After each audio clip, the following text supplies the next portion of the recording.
December 11, 1855.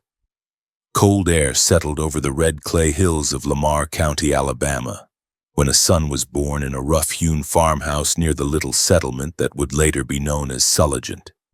His parents, Allen Henry and Martha Caroline Terry Burrow, already had a growing line of children under their roof. And this new baby, named Reuben Houston, arrived into a world of hard soil, thin money, and long memories from a recent civil war that had scarred nearly every adult in the county. Allen Burrow had come to Lamar County from Tennessee years earlier and served as a cavalryman in the Confederate ranks, an experience that left him lean, stubborn, and used to privation.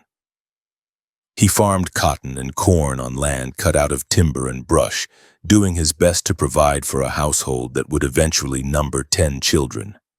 His wife, Martha, known locally as Dame Burrow, worked the fields when she had to, tended the children, and treated neighbors who came to her door with complaints and ailments that local doctors could not reach in time. People whispered that she had strange powers and called her a witch, but they still lined up at her door when fever or pain struck their homes. The Burrow farm sat among low rolling hills broken by scrub oak, pine thickets, and shallow creeks that ran muddy after every rain. The house was simple, with plank walls and a stone chimney that smoked through most of the cool season.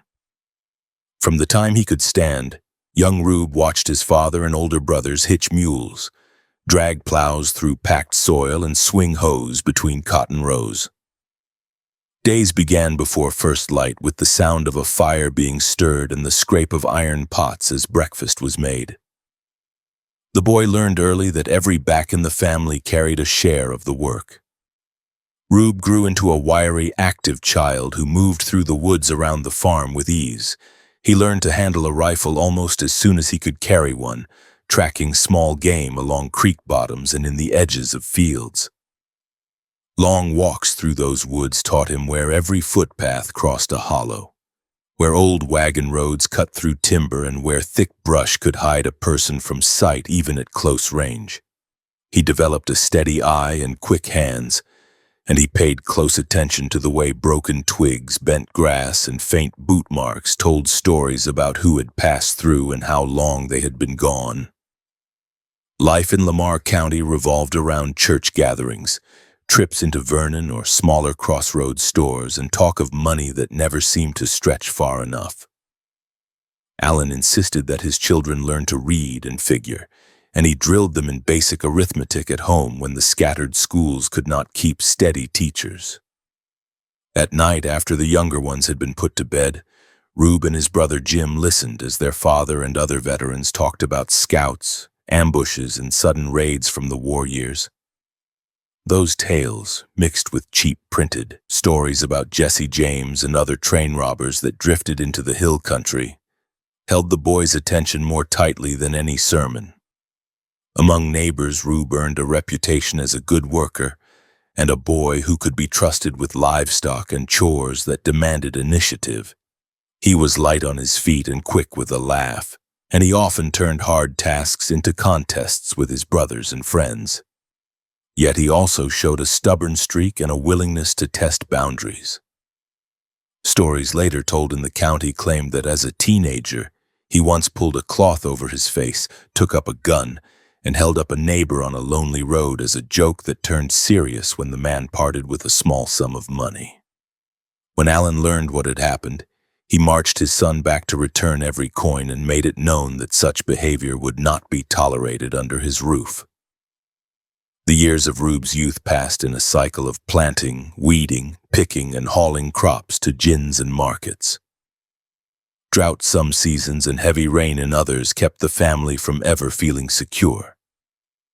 Credit at local stores pegged to the value of cotton that might or might not bring a good price in distant markets kept nearly every farmer in a constant tangle of debt.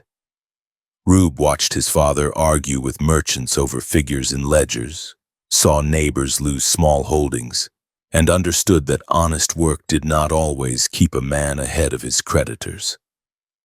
As he neared manhood, Rube grew tall and strong with the endurance to work long days and ride miles without tiring. He became known for his skill with a rifle and for his ability to slip through woods or along back roads without drawing notice. Friends and kin remarked that he could disappear into a patch of timber and reappear far down a creek bank without anyone catching more than a glimpse of him. That knack for moving quietly and reading ground would follow him into every phase of his life. By the early 1870s, the Reconstruction period in Alabama had formally ended, but poverty and tension lingered. Former soldiers tried to rebuild farms on worn soil, and disputes over land, credit, and politics still flared at times into violence. Jobs beyond farming were scarce in Lamar County, and young men who wanted more than a lifetime behind a plow looked westward. Stories filtered in of open range, cattle money, and fresh starts in Texas, where a hard-working hand might become a ranch owner in his own right. In the fall of 1872, at about 18 years of age, Rube left the family farm and headed for Texas, following the path of relatives who had gone before him. The journey took him across the Mississippi River and into country far more open than the wooded hills of Lamar County. He arrived in Erath County and went to work on a ranch near Stephenville that belonged to his Uncle Joel. The spread included pasture land, a modest herd of cattle, and rough outbuildings that needed constant repair. Ranch work demanded long hours, little comfort, and a tolerance for isolation that not every farm boy could manage. On Joel Burrow's place, Rube rose before dawn to saddle horses and ride out to check stock. He helped mend fences broken by storms or by straying animals, drove cattle to water, and learned to manage herds over broad stretches of grassland broken by mesquite and scrub. The dry air, sudden storms, and distances between neighbors differed sharply from the humid, close woods of Alabama. Rube adapted quickly, using the same patience and observation that he had honed while hunting back home. He learned to watch clouds for signs of weather, to judge the soundness of a horse by its breathing and stride, and to find his way by landmarks along the horizon. Texas ranch life also brought him into contact with trail hands, small stockholders, and drifters who moved in and out of the area. Around campfires and in small-town saloons near Stephenville, men swapped stories about Indian territory to the north, about cattle drives to Kansas, and about robberies that had taken place along distant rail lines. Rube listened, but kept his focus on building a respectable future. He put away what little money he could and talked about saving enough to buy land of his own. In the mid-1870s, Rube's life seemed settled into a straightforward path. He had steady work under his uncle, a growing knowledge of the country, and a place in a community that, while rough at times, recognized his effort and reliability. In this period, he met Virginia Catherine Alverson, the daughter of a rancher in Wise County. She was young, industrious, and came from a family that had done well in the cattle business. Marriage to her represented both a personal bond and a chance to step into a more secure position in Texas society. Rube and Virginia married and set about building a household. They had 2 children in quick succession, and Rube took on more responsibility, working not only as a hand, but as a man determined to create a farm of his own. He purchased or leased land, planted crops, and balanced farm work with ranch duties so that he could keep cash coming in while he improved his own place. Friends and neighbors who knew him during these years later described a man who dressed plainly, attended church when work allowed, and came across as serious about his obligations. For several seasons, the arrangement held together. The family raised crops, kept a small number of livestock, and watched their children grow. Yet Texas farming carried risks that no amount of effort could remove. Weather could turn on a farmer in a matter of days, wiping out months of labor. Markets for cotton and grain swung up and down, and local merchants extended credit on terms that favored the store and left the farmer to absorb losses. Rube often rode into town to argue small charges on account books, aware that every extra dollar claimed by a merchant meant less cushion for his family. Around 1881, Tragedy struck when yellow fever swept through parts of Texas and took Virginia's life. The fever struck hard and fast, leaving little time for care or hope. Rube was left with 2 young children and a farm that needed constant attention.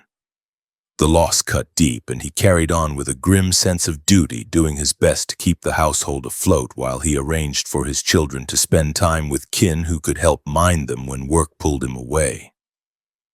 In the wake of Virginia's death, Rube spent a period moving between his own place, work for other ranchers, and trips back to Alabama where his mother could help care for the children. The journeys back and forth kept him familiar with routes across several states, with small depots, side roads, and minor stops along rail lines that carried passengers and freight across the South. He learned which stretches of track ran through open country and which passed near hills or timber that could hide a man from view. By 1884, Rube remarried. His second wife, Adeline Hoover of Erith County, came from a local family and brought fresh stability to his life. Together they moved to a farm near the little community of Alexander, close to a rail line that connected small Texas towns to larger markets. The land there offered promise on paper, with access to transportation and enough acreage to support a mix of crops and stock. Rube once again threw his strength into making the farm succeed, putting in long days behind a plow and long nights tending to accounts and plans. Nature did not cooperate. Successive seasons brought drought and poor yields that left the farm short of the returns needed to pay debts and invest in improvements. Rube watched cotton bolls dry on the plant and corn shrivel in the field. Each time he took a wagon load of what remained to buyers, prices failed to match the effort he had poured into the soil. Credit tightened, and merchants grew less patient.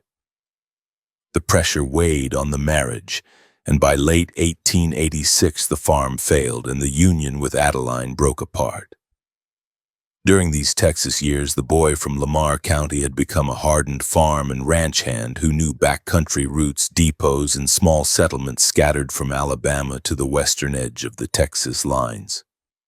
He understood how trains moved through the landscape, where stations stood isolated from heavy law presence, and how people in rural areas responded to strangers, gossip, and news of crime. He had seen how weather, markets, and the decisions of distant railroad men and bankers determined who prospered and who lost everything, regardless of how early a man rose or how late he worked. Those experiences shaped a frustrated, capable 30-year-old standing on failed land near Alexander with few prospects, and a strong conviction that the system around him rewarded railroads, express companies, and banks while men like him carried the risk. As he looked at the main line that cut past his region, watched locomotives roll through with mail, cash, and commercial goods, and remembered every story he had ever heard about men who took what trains carried, the direction of his life began to tilt toward open defiance of the order that had held him in place since his birth in Lamar County. The closing weeks of 1886 found Reuben Houston Burrow in Alexander, Texas, with no successful farm, a broken second marriage, and a shrinking list of honest options. The small place near the railroad had swallowed years of hard work and left him with unpaid accounts and little to show beyond worn tools and a reputation as a capable hand who could not beat the weather or the creditors. He had put in the time behind plows and in cattle pastures, kept schedules and made promises, and the result still fell short. That failure hardened something in him and left him wide open to a different kind of plan. His younger brother Jim stood closest to him during that stretch. Jim had long followed Rube into new ventures, first on Texas farms and now into whatever came next. The two men shared the same upbringing on thin soil in Lamar County, the same memories of watching their father haggle over figures in a ledger and walk home with little cash left after storekeepers took their cut. In Erith County, they had tried to turn sweat into security and watched it evaporate. By the tail end of that year, both brothers accepted that another season behind a plow would only deepen their debts. Around them in northern Texas, other young men faced similar disappointment. William and Leonard Brock had also chased better prospects and found themselves working hard for uncertain pay. Henderson Brumley and a man known as Nep Thornton lived in the same circle of acquaintances, men who drifted between farm work, ranch chores, and short-term jobs around small towns. They all knew the railroad schedules, the talk in saloons about express shipments, and the stories that traveled west about men who had taken money directly from the Iron Road instead of waiting for it to trickle down through local buyers. In late 1886, with his failed farm behind him and no family of his own left in Alexander, Rube looked west and north. He gathered Jim, the Brock brothers, Thornton, and Brumley into a loose outfit and headed into Indian territory. The idea was simple: find a score big enough to wipe out debts and give each man a stake. They drifted through a region of scattered settlements, agency posts, and stretches of open country where cattle outfits and small traders moved goods under light protection. Nothing presented itself. The party came away with no mail coach to seize, no lightly guarded cash run, and no opportunity that matched the risk of a direct attack. On the way back toward Erath County, the men focused on the Fort Worth and Denver line that had been laid across the plains to the Red River and beyond. That railroad moved cash, mail, and passengers between Fort Worth and the northern edge of Texas, cutting through Clay County near the small town of Bellevue. Trains there ran through sparsely settled country, stopping at simple depots that served as transfer points for freight and passengers, but did not keep large police forces or armed guards on hand. Rube recognized that such a place gave an outlaw gang room to work without immediate interference from a city marshal or a large posse. Bellevue itself was a modest community in 1886 with a small frame depot, a platform of planks beside the track, and a short row of structures that held a store, a boarding house, and a few houses. The station relied on a telegraph key and kerosene lamps to keep the timetable and to handle night traffic. The Fort Worth and Denver express trains came through on a predictable schedule, drawing nearby farmers and travelers who needed to head north or south. That regularity, combined with the isolation of the location, made it attractive to a man thinking about an outlaw career. The 6 men shaped their plan around that station. They would board the northbound train as ordinary passengers, keep their weapons hidden until the cars were in motion, then seize control of the coaches in the express section at one time. Rube organized the roles. Some would remain near the front to manage the crew. Others would work through the passenger coaches, moving quickly, taking cash and valuables, and keeping confusion high enough that no one could resist in an organized way. None of them wore masks. Concealment took a different form. They counted on the darkness, the brief nature of the encounter, and the fact that none of the passengers knew their names or home counties. On the night of December 11, 1886, the Denver and Fort Worth Express rolled toward Bellevue under a sky clear enough for the stars to stand out above the dark land. The depot lamps cast short halos of light over the platform boards as the bell on the approaching locomotive began to sound. Town residents who needed to travel had already taken their places nearby. The 6 men waited among them, coats buttoned, hats low, weapons out of sight. To a casual observer, they were just another small group of country travelers coming or going with the train. When the locomotive slowed and the cars ground to a stop, porters and crew moved along the platform, taking tickets and helping passengers up the steps. Rube and his companions boarded without drawing attention. Once the coaches were in motion again and Bellevue began to slide away behind them, the men moved. Pistols came out, and the calm interior of the cars shifted to panic. Armed men stepped into aisles and made it clear that this ride would not continue on ordinary terms. At the front, one of the outlaws pushed through to the engine cab and confronted the engineer and fireman. Pistols at close range removed any doubt about who now controlled the train. With the crew under command, the rest of the gang worked their way through the passenger coaches. They ordered riders to hand over money and watches, moving from seat to seat. People reacted in different ways. Some complied immediately. Others ducked heads, turned bodies away, and slipped valuables into clothing or under cushions when they believed the robbers were not looking. The timing and method of the attack gave passengers room to act. No one had been forced to stay still before the guns came out. The take reflected that flaw. Instead of heavy purses and open displays of jewelry, the gang gathered only a small amount of cash and a handful of pocket watches. Newspapers later reported that the outlaws left with little more than a few $100s and perhaps a dozen timepieces. For a group of 6 men risking their lives on a moving train, that amount fell far short of any dream of a major payoff. The operation did prove something else, though. A handful of determined men, coordinated and armed, could halt the normal authority of a railroad without facing immediate organized resistance. In one coach, a different kind of test nearly occurred. A sergeant of the United States Army's 24th Infantry Regiment sat with 2 enlisted men and 2 prisoners in irons. The soldiers were escorting deserters and carried weapons. When the robbers moved through the train, the sergeant was in a position to resist. Yet with guns pointed in multiple directions and civilians crowded around, passengers urged him not to start a firefight in the closed car. He held his position and did not fire. Later, Army officers would criticize his inaction and mark it against him, but in that moment his choice removed at least one source of gunfire from a scene already thick with fear. Throughout the coaches, cries and frightened questions rose as the gang moved on. Children clung to parents, adults held their breath when pistols swung in their direction, and no one knew how far the robbers were prepared to go if anyone resisted. Rube and his men kept the encounter short.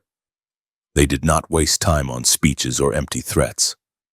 Once they had stripped what they could from the passengers and confirmed that the express section did not hold a windfall in easy reach, they prepared to depart.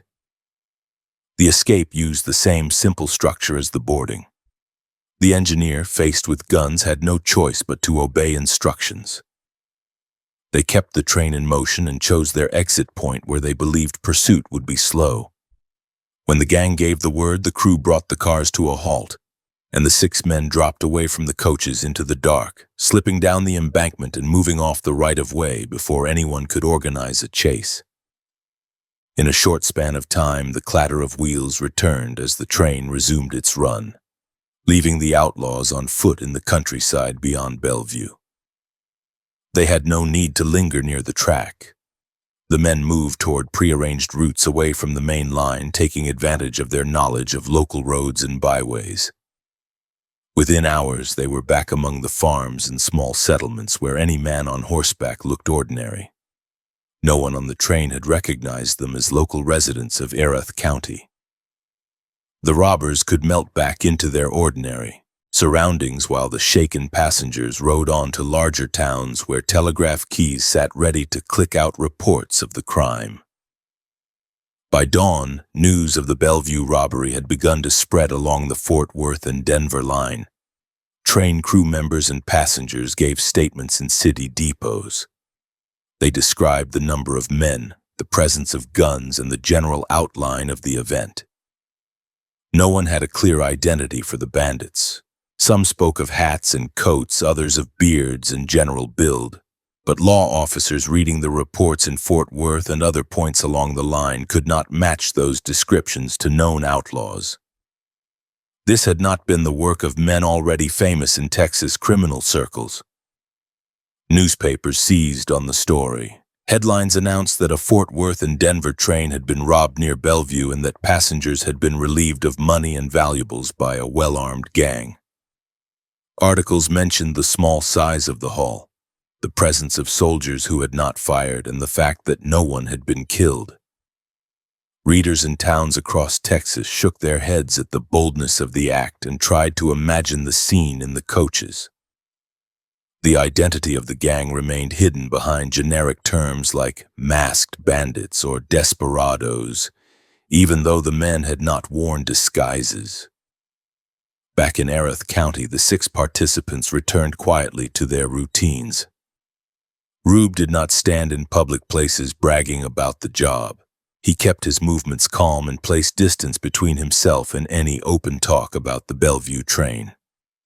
The small amount of money and watches they had taken was divided in private.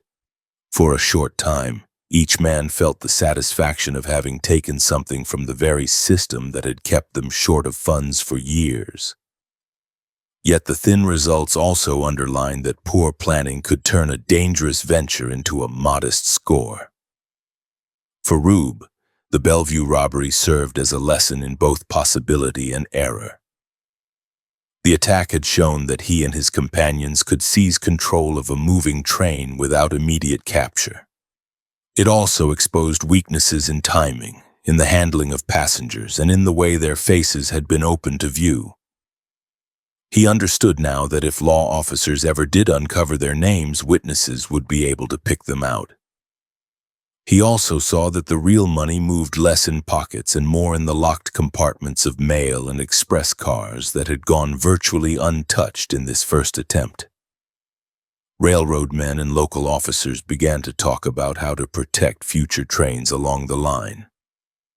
Ideas circulated about placing more guards aboard, keeping better records of suspicious passengers, and coordinating with county sheriffs to patrol vulnerable stretches of track.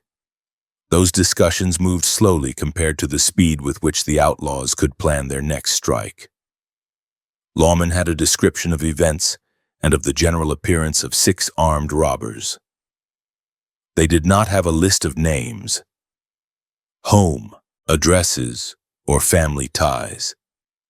They could not yet link the quiet farmer from Alexander, Texas, to the rough work that had taken place on the night of December 11. In the weeks that followed, normal life in the small Texas communities resumed on the surface. Farmers still walked their fields and watched the sky. Ranch hands still checked fences and stock. Trains still rolled past depots at appointed hours, carrying passengers who glanced out at the countryside and thought about the danger that had surfaced near Bellevue. Somewhere beneath that thin layer of routine, the decision had already been made that the Bellevue robbery would not stand as an isolated episode. Rube had crossed a line that night. He had tested arm of the law and found that with planning and nerve, a man could strike at the railroads and step back into the shadows without a single officer knowing his name. By early summer of 1887, the shock of the Bellevue robbery still followed the Fort Worth and Denver line. But in Erath County, the men who had pulled it off moved in and out of stores and fields as if nothing had changed. Rube Burrow kept his head down, took short-term work where he could find it, and watched the small sum from that first hold-up vanish into food, lodging, and old debts. The only thing that stayed with him was the memory of how the job had played out. Passengers had hidden valuables. A soldier had been present but unused, and too much time had been wasted in the coaches for a thin return. In the months after that attempt, Rube and his brother Jim met quietly with men they trusted to keep their talk private. They stood beside corrals, leaned on fence posts, and bent over rough tables in back rooms, going over details of track grades, bridge locations, and the habits of express messengers. Rube asked specific questions about where trains slowed, which stretches lay beyond the easy reach of town officers, and which depots had only a telegraph and a lantern and not much else. The section of the Texas and Pacific near the little town of Benbrook, southwest of Fort Worth, stood out. The line there crossed rolling ground cut by creeks and shallow draws. Just beyond Benbrook, the rails ran out onto a high timber trestle spanning Mary's Creek. Beneath the bridge, the creek bed lay far enough down that a fall from the ties could maim or kill a person. The structure itself was narrow. There was no broad walkway, only ties and rails held up by rows of heavy posts. Rube studied that spot and saw a simple rule. If a train could be frozen with its engine on firm ground and its express car clear of the bridge while the coaches sat stretched out across the trestle, No passenger with any sense would climb down and try to come forward over the ground. From that observation came the outline of a new method. The gang would board a Texas and Pacific Express as ordinary travelers. They would wait until the locomotive approached the far side of the trestle, then move straight to the engine, pistols ready. The engineer would be forced to ease the train to a halt at a point chosen by Rube, not by the railroad timetable. While one or two men held the crew, the rest would swarm the express car, tie up the messenger, and strip the locked space of registered mail and currency. The passenger coaches would be ignored. That change alone cut out the confusion and delay that had ruined the yield at Bellevue. On the evening of June 9, 1887, the eastbound Texas and Pacific Express left Fort Worth on schedule, its stack throwing sparks into a thick sky as it pushed toward Benbrook. Inside the coaches, ordinary travelers shifted to find comfortable positions on hard benches and packed bags onto overhead racks. Rube and several picked men, including Jim, sat scattered among them in plain clothes. Their pistols lay hidden under coats and in waistbands. They kept their heads low, spoke little, and let the conductor punch their tickets without lingering glances. As the train neared the trestle, the last town lights dropped away. Outside, only the faint line of the horizon and the darker shape of the cut ahead were visible. Inside, the lamps threw a soft yellow glow over wood paneling and faces turned toward windows. At a point Rube had chosen in his mind long before, he rose and nodded to the men who shared the plan. They stood up in different parts of the coach, drew their weapons, and moved forward in a tight wave. In moments, the aisle filled with pistols and hard orders. The conductor, who had been stepping from seat to seat checking tickets, froze when he saw guns pointed at his chest. A porter who tried to block the way stared down a barrel and stepped aside. Passengers shrank back from the aisle, hands raised or pressed against their laps. There was no slow build of tension as there had been at Bellevue. Rube drove his men straight through the coach toward the front of the train. The locomotive crew felt the change when men climbed into the cab with drawn pistols. The engineer, who had guided trains safely over that stretch countless times, found himself staring into Rube's gun as the outlaw shouted for him to throttle back. The train's momentum dropped as it reached the far end of the trestle. Brakes gripped, metal squealed, and the cars rattled as they settled in place.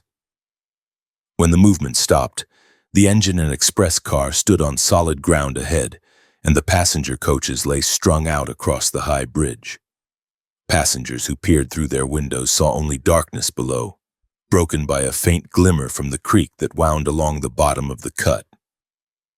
Heavy supports rose up in a pattern of lines and angles beneath the ties. Anyone thinking about climbing down to the ground and running forward had to weigh that thought against the long drop and the narrow footing. No one moved.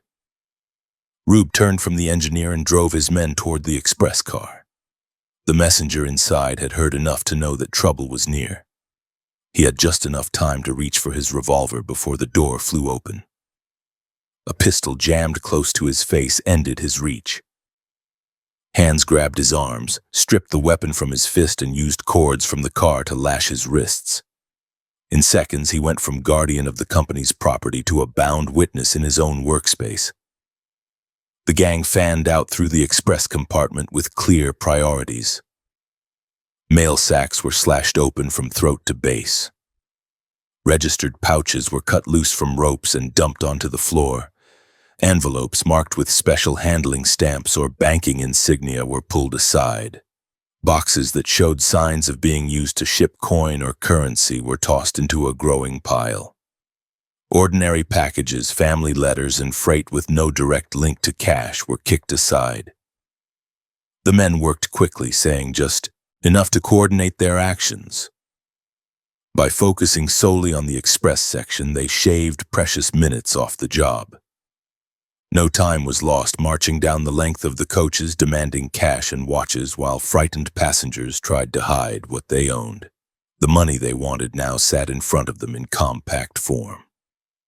They bagged currency, bundled selected envelopes, and leaned on the messenger for information about which pouches held the best contents.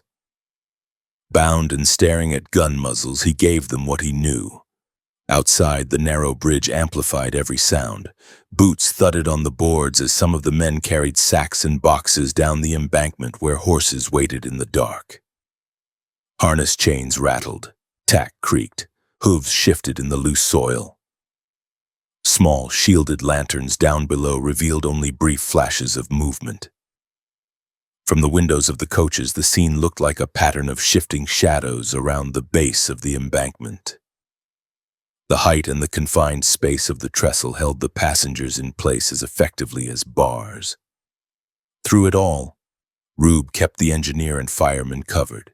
He spoke in short, even phrases, telling them when to set brakes, when to hold the boiler quiet, and when to stand still. No signal cord was pulled, no whistle shrieked for help. The crew understood that a single wrong move could trigger gunfire that would sweep the cab and possibly strike the coaches behind. Their duty to the company and the passengers did not extend to throwing their own lives away in a hopeless rush. When the last of the chosen mail and express matter had been cleared from the car, Rube glanced over the interior one more time, checked that nothing of obvious value remained within easy reach, and stepped back onto the ground. He gave his men a final word and mounted his own horse. Before leaving, he ordered the engineer to wait a fixed stretch of time before moving the train again. That delay would give the gang room to vanish into the back country before the first message reached Fort Worth. The haul from the June robbery exceeded what the gang had taken at Bellevue. Reports later set the amount in money and valuables at around $1,350. Along with several registered letters. It was still not a fortune, but it represented a clear gain in efficiency. No passenger had been shot. No lawman had ridden up in time to interfere. The only men who had looked into the faces of the robbers were a handful of crew members and the express messenger, and even they had seen the outlaws only in the uncertain light of lanterns and car lamps. Once the gang was clear of the trestle, they pushed their horses along faint tracks that paralleled the line, then turned onto lesser-traveled roads and section trails. By the time the train reached a telegraph, the riders were already miles away, slipping between isolated farmsteads and patches of timber that offered many places to leave the main road and cut across country. When law officers in Fort Worth read the first wire describing the holdup on the high bridge at Benbrook, the men responsible were bedding down in a place where no one was likely to come looking that night. The official reaction was sharp. Rail and Express Company officers met in hurried conferences to review the reports. Here was a gang that had not only taken a train, but had used topography in a way few outlaws had tried. They had neutralized passengers without laying a hand on them, simply by forcing them to remain over a dangerous crossing. They had struck at the locked compartments instead of wasting time on scattered coins and trinkets. Yet even in their anger, the officials had to admit that they still had no names. The messages and statements listed only 6 men, armed robbers, and other vague phrases that could apply to countless drifters and farmhands in the region. In the weeks that followed, more guards appeared on some runs. Sheriffs were warned to keep an eye on suspicious riders near bridges and cuts. Detectives tried to trace rumors in Fort Worth saloons and along the line. They found plenty of talk about the daring robbery, but nothing that pointed to a specific man in Alexander or anywhere else. Rube paid attention to that failure. As long as they had no firm suspect, he remained invisible behind the stories being told about him. By late summer, his thoughts returned to the trestle at Mary's Creek. Most men in his position would have looked for a fresh location, reasoning that the law would watch the Benbrook Bridge. Rube turned that assumption around. He believed officers and railroad guards would expect him to move elsewhere. That expectation opened the door for a second strike at the same place, carried out with the same basic plan and minor refinements drawn from experience. On the night of September 20, 1887, another Texas and Pacific Express approached the Benbrook Bridge under cover of darkness. Again, Rube's men boarded as passengers. This time, they spread themselves even more thinly through the coaches so that no group of armed men would catch the eye of a wary conductor before the moment came. Their weapons stayed hidden until the locomotive neared the far end of the trestle. When Rube gave the signal, the pattern unfolded with practiced speed. Men rose from their seats, drew pistols, and drove forward. The conductor and porter froze under the muzzles. The engineer once again found himself forced to bring his locomotive to a stop with the express car clear of the bridge and the coaches left over the high span. The messenger in the express compartment heard the door crash open and felt hands on him before he could bring a weapon fully to bear. This time, the search through the express matter went even faster. The gang knew what labels to look for and which pouches and boxes were most likely to carry valuable contents. Many accounts later said that the haul from the second Benbrook robbery exceeded the first by a comfortable margin, with estimates running from a little more than $1,200 into totals several times higher. Whatever the exact sum, the men who rode away that night carried heavier bags and left behind an angrier set of company officials than before. Again, no clear trail led back to them. Witnesses told officers about the number of men, the way they moved, and the fact that they spoke with Southern accents. But nothing in those descriptions narrowed the field much. Newspapers called them the Benbrook robbers and the mysterious gang, phrases that filled columns without bringing lawmen any closer to a name. For Rube, the twin robberies at the Benbrook trestle stood as proof that his methods worked. He had turned knowledge of ground and timetables into a practical tool, learned to limit his focus to the richest targets, and still kept his identity hidden. The law now knew that a skilled train robber was working their lines and had used the same piece of track twice in one season. They could not yet attach that work to the tall, quiet man from Lamar County who moved through Texas towns like any other hard-luck farmer looking for his next day's wages. The first week of January in 1888 brought wet cold to the hill country of western Alabama. Low clouds rode over bare oak branches and thin pine stands, and the red earth around Lamar County roads turned to heavy paste under wagon wheels. Into that gray weather came Assistant Superintendent John McGinn of the Pinkerton National Detective Agency, a handful of his operatives, and Southern Express Company officials who had decided that the time for distant inquiries was over. The hat and raincoats traced back through Texas stores, along with the confession from William Brock, had given them two names in one place. They rode in with warrants for Reuben Houston Burrow and his younger brother Jim, certain that a hard push into their home ground would end the string of robberies. The group reached Vernon, the county seat, after long hours over rutted roads. The town consisted mainly of a square, a few stores, and the courthouse that held county records and hosted trials for stock theft, assaults, and disputes over land. News of strangers with city coats and serious faces traveled quickly along porches and into back rooms. By the time McGinn met with the local sheriff, people in the scattered farmsteads around Sulligent and Jewel had already heard that important men were in town asking about the Burrow family. Some neighbors who owed favors or held grudges began weighing how to respond. Others who liked the Burrows but feared federal power kept their mouths shut. McGinn and the sheriff pieced together what they knew. Rube and Jim had been seen visiting their parents recently. Jim was believed to be staying in a small house of his own near Jewel, a simple structure with outbuildings and a few cleared acres for crops and a garden. The main Burrow home, where Alan and Martha still lived, lay a short distance away along a narrow road that wound between fields and stands of timber. The officers decided that if they struck both places in one coordinated move, They had a chance to seize both brothers before word of their presence could spread any farther. They chose the early hours of January 8 for their raid, counting on darkness and cold to keep the men indoors. The posse that rode out from Vernon just before dawn included Pinkerton men on hired horses, local deputies, and a few volunteers who knew the backways through the county. They traveled without lanterns, trusting the faint starlight and the familiarity of the guides. Hooves splashed through puddles and scraped against stones on the narrow road. At each fork, a man who farmed nearby pointed with his gloved hand and led the column along the route that would bring them in behind the Burrow properties rather than directly up the main path. They wanted to appear without warning at the very moment when smoke began to rise from breakfast fires.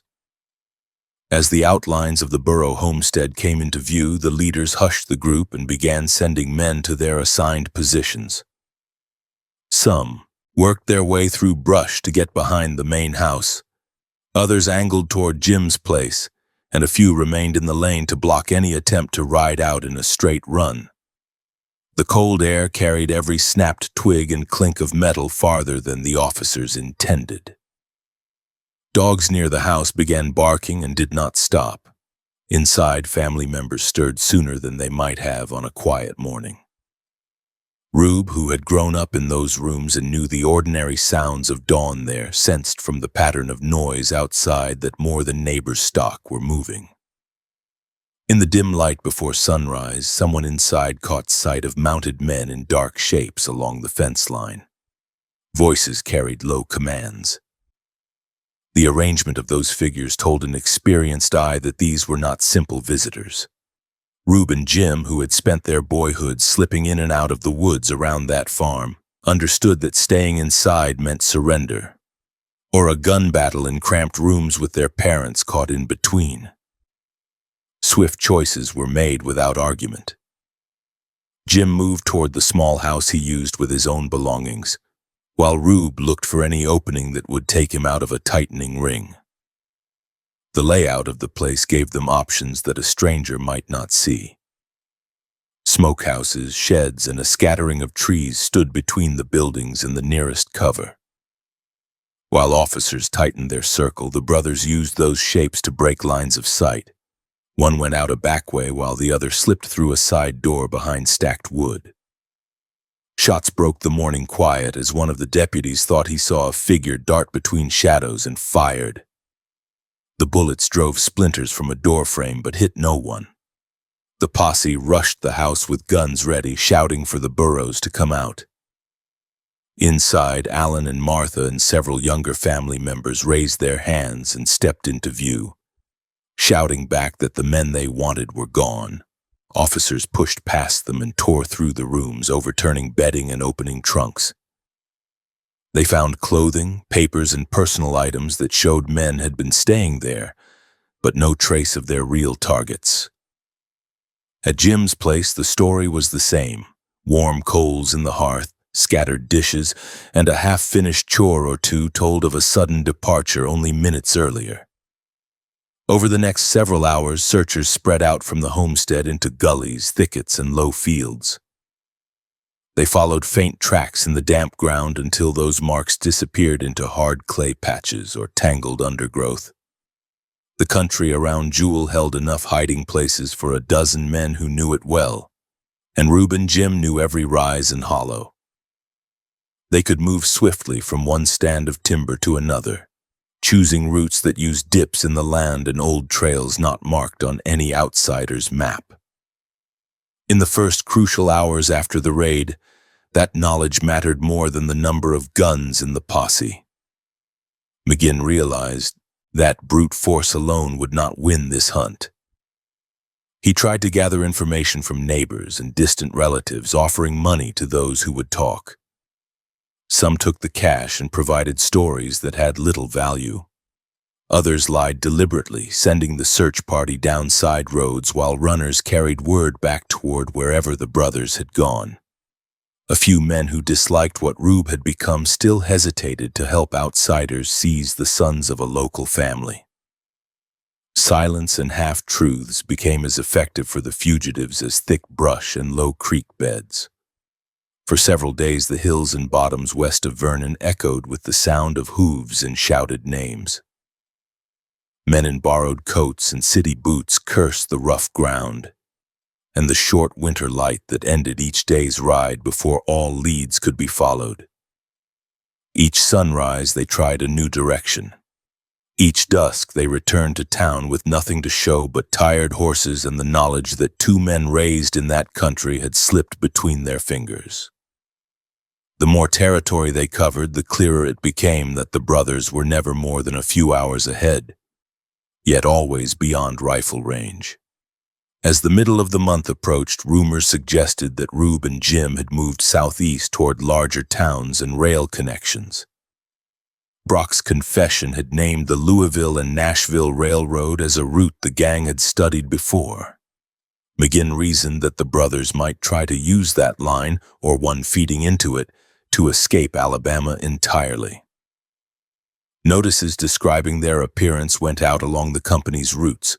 Conductors and station agents were told to watch for two country-raised men with some money, possibly traveling under assumed names and carrying themselves with the wary glance of men who expected trouble. In Birmingham, a busy industrial city compared to Vernon's small square, the Louisville and Nashville trains took on passengers moving south toward Montgomery and beyond. During the third week of January, two men boarded one such train.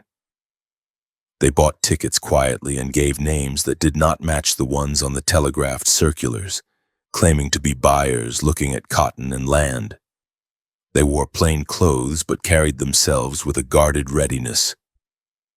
A conductor who had read the Burrow descriptions watched them longer than he watched other riders. He noticed their close attention to everyone who came down the aisle and the way their eyes went to the doors at each stop. The conductor walked back to his small office space, thought about the rewards offered, and drafted a message. At the next place where he could reach a telegraph key, he wired ahead to Montgomery that two suspicious men who might be the wanted train robbers were on his southbound run.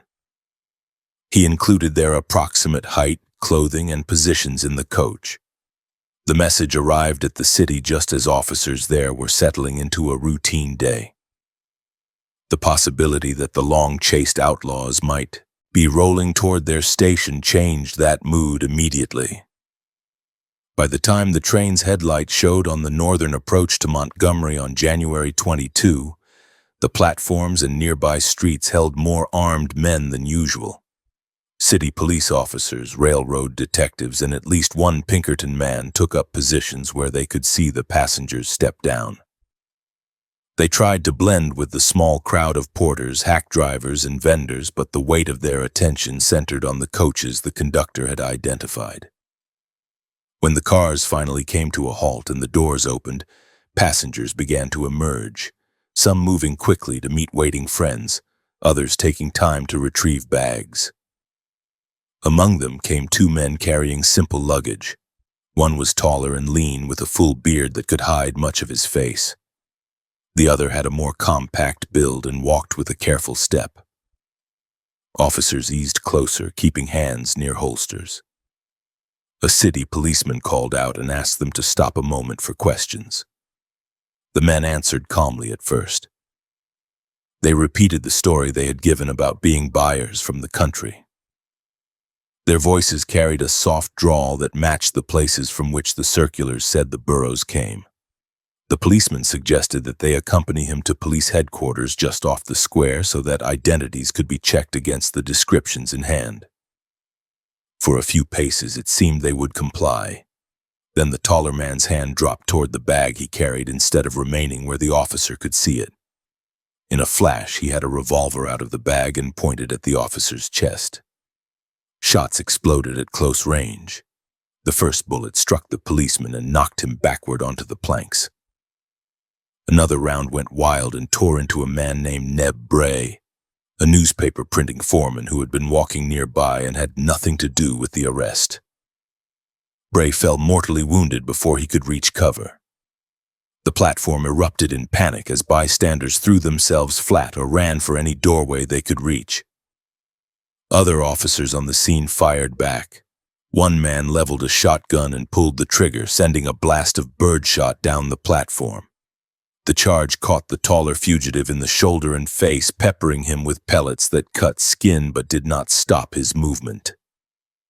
The shorter man, who officers would soon confirm as Jim, took a heavier hit and stumbled, dropping his own weapon as he tried to return fire. He went down near the tracks, bleeding and unable to rise before officers swarmed over him and forced him into irons. The taller man ignored the pain from the birdshot and looked for the fastest route away from the tightening ring of guns. Instead of racing straight down the platform where rifles and pistols could track him, he vaulted a low fence at the edge of the property and disappeared into a maze of backlots, sheds, and alleys that ran away from the station toward the river. Pursuers fired as he went, shattering boards and kicking up dirt, but no bullet or pellet hit hard enough to slow his legs. Montgomery's riverfront area held warehouses, piles of lumber, and stacks of cotton bales waiting for shipment. Between those heavy shapes lay narrow lanes and patches of brush that had grown up where no one bothered to clear ground. The fugitive used every bit of cover he could find, zigzagging between obstacles, slipping behind a line of empty freight wagons and cutting across a yard where a startled family barely had time to see a bearded man in torn clothes flash past. Within minutes, he reached the fringe of town where the last sheds gave way to rougher ground leading down toward the Alabama River. There, muddy banks, winter-bare undergrowth, and scattered trees offered new hiding spots. The man slid down an embankment, splashed through a shallow pool, and crawled into a tangle of cane and brush thick enough to hide his body from anyone glancing down from above. He lay still while shouts echoed along the rim of the bank and men with guns scanned the area. Dogs barked and strained at leashes, but the mix of river scent, city refuse, and the wide area to search made their task difficult. As the day wore on and light began to fade, the officers' lines loosened. When dark came, the fugitive eased out of his hiding place and moved upriver along paths used by fishermen and boys who came down to the water in better weather. He kept to low ground, pausing often to listen for hoofbeats or voices. Once he felt he had put enough distance between himself and the station, he angled back inland, looking for a chance to take a horse or mule from a remote lot and ride toward country where the law's reach was weaker. By dawn, he was away from the immediate net that Montgomery had thrown. The birdshot wounds stung with each movement, yet no bone had been shattered. He could still walk, ride, and fight if cornered. Back in the city, officers counted both loss and gain.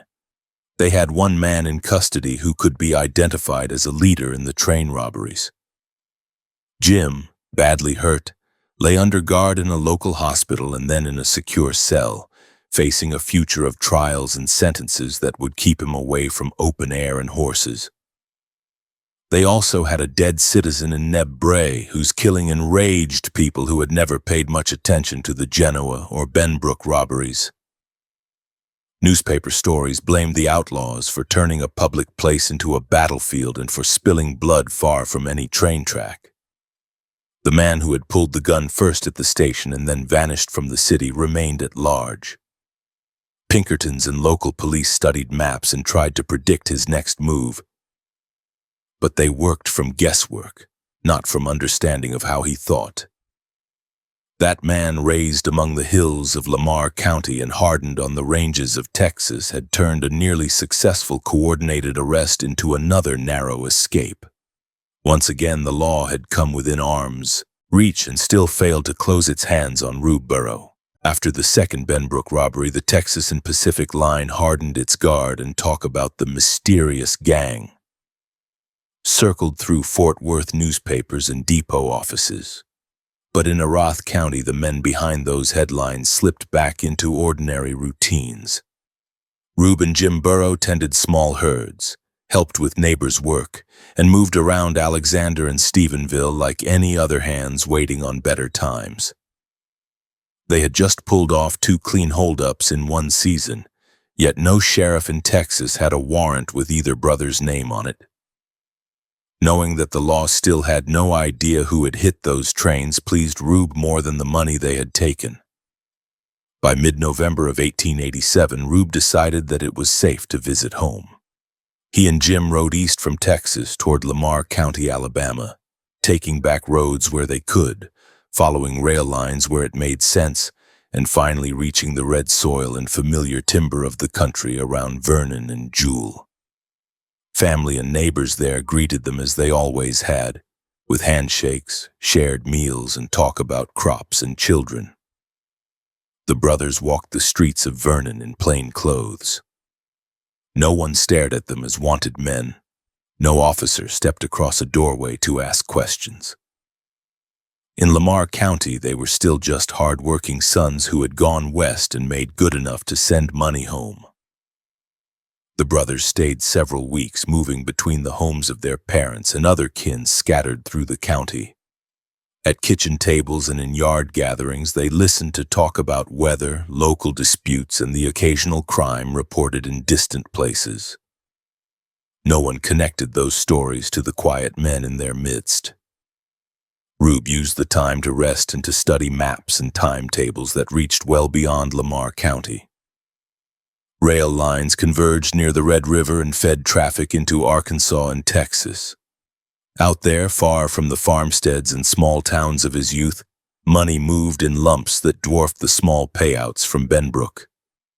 During that stay, contact was renewed with William Brock, the restless Texas ranch hand who had already proved his willingness to stand with them under fire. Brock had returned to his own country near Dublin, but news and letters traveled fast between the circles that linked Erath County ranches and Lamar County farms. Plans for another job grew out of those exchanges. This time, the target would lie not in Texas, but along the St. Louis, Arkansas and Texas Railroad in southwestern Arkansas, where a small station named Genoa sat north of Texarkana. Genoa itself was little more than a depot and a thin cluster of buildings pressed up against timber and low ground. The town lay only a short distance from the Red River bottom, where winter rains turned fields and thickets into heavy mud and tangled brush. The station handled local freight and passengers, but the real draw for men like Rube was what moved through its express car. On certain dates, cash from the Louisiana Lottery traveled that route, carried under guard by the Southern Express Company. Those shipments condensed hundreds of small payments into a strongbox and sealed pouches. A single successful strike there promised a return much larger than any they had seen in Texas. Information about the timing of that payoff did not appear in posters, but men who worked around depots, express offices, and local banks talked among themselves. Word filtered out about an approaching shipment that would ride the St. Louis, Arkansas and Texas Express north through Genoa in early December. Rube listened, matched what he heard to timetables, and shaped a plan. Instead of fielding a large gang, he would rely on a small corps he trusted most. Accounts later linked him, Jim, and Brock directly to the job. If a fourth man watched from the shadows or handled horses, his name never became as fixed in record. The method at Genoa drew on what had worked at Benbrook. The train would be seized through the engine and express car, not by wasting time among the passenger coaches. The engineer would be held at gunpoint and forced to run the locomotive forward to a more isolated location. A lookout would cover the coaches from cover near the track, firing into the air or in the direction of the cars to keep heads down and discourage any thought of organized resistance. The Southern Express messenger would be pressured into opening his car and safe, not left at liberty to choose when or how to fight. On the evening of December 9, 1887, Express Train No. 2 left Texarkana late, pushing north through chill air and damp that still clung from recent rains. Lamps glowed in the passenger coaches where travelers settled themselves for the run, blind to the land sliding by beyond the glass. At the front, the locomotive worked hard to make up time, its headlight carving a dim path along rails that led toward Genoa. Inside the cab, the engineer and fireman focused on gauges, shovels, and the rhythm of the machine that pulled the train. As the express rolled into Genoa, the station platform lamps threw light across the cars and showed only the usual scatter of local faces. No one watching from the depot saw a gang of armed men gathering in one spot. The outlaws boarded quietly, blending with the few passengers who got on or off at that small stop. When the conductor called the signal and the engine began to pull the train away from the station, everything still looked ordinary to anyone standing beside the track. Moments later, routine ended. As the locomotive gathered speed past the edge of town, two men moved along the tender and into the cab, pistols in hand. The engineer, later named in reports as Rue, turned to find those guns leveled at himself and the fireman at close range. One outlaw gave a curt order to keep the engine moving and not to touch the brakes until told. Another voice, hard and flat, spelled out the terms. The engineer was to take the train a short distance beyond Genoa and halt it at the north end of the second deep cut through the rolling ground. Any attempt to stop earlier or to signal for help would bring bullets. With steel aimed at his ribs and the express at his back, Rue obeyed. The locomotive pushed on into darker country, leaving the small station behind. When it reached the chosen cut, the order to stop came, and the crew brought the heavy consist to a standstill. The coaches settled in line behind the engine, their lamps making faint rectangles against the walls of earth that rose up on either side. Passengers who looked out saw only rough slopes and the edges of brush and timber beyond. Once the train was fixed in place, the engineer and fireman were driven down from the cab and marched ahead along the right-of-way. The men who held them forced them to stand where they could not interfere. From the brush beside the track, a third figure called out that everything was ready and fired a repeating rifle toward the passenger cars. The shots cracked in the night, splintering wood and driving passengers to the floor. Glass rattled. People flung themselves under seats or pressed against the far walls. Few had any idea where the bullets came from or how many attackers they faced. While that gunfire kept the passengers focused on staying low inside the coaches, Rube and his chosen partner moved on the Southern Express car. Inside, Messenger Cavan had already sensed trouble. He had felt the change in the train's motion and heard the distant shouts and rifle reports. His first reaction was to extinguish his lamps and crouch low between crates and strongboxes, hoping darkness and silence would buy him time. The outlaws had no intention of leaving him undisturbed. They pounded on the express car door, shouting for it to be opened. When no answer came, they began firing into the car, bullets smashing through wood from side to side. Splinters flew inside as rounds tore through crates and metal casings. Cavan stayed down, trusting that the walls and cargo would stop enough of the shots to keep him alive. Outside, the attackers kept up a steady barrage, their curses and demands cutting through the echo of rifle fire from the man guarding the coaches. When gunfire alone did not bring the messenger to heel, Rube changed tactics. He ordered the engineer to fetch an oil can and splash its contents along the side of the express car. The sharp smell spread through the cut as kerosene soaked into the boards.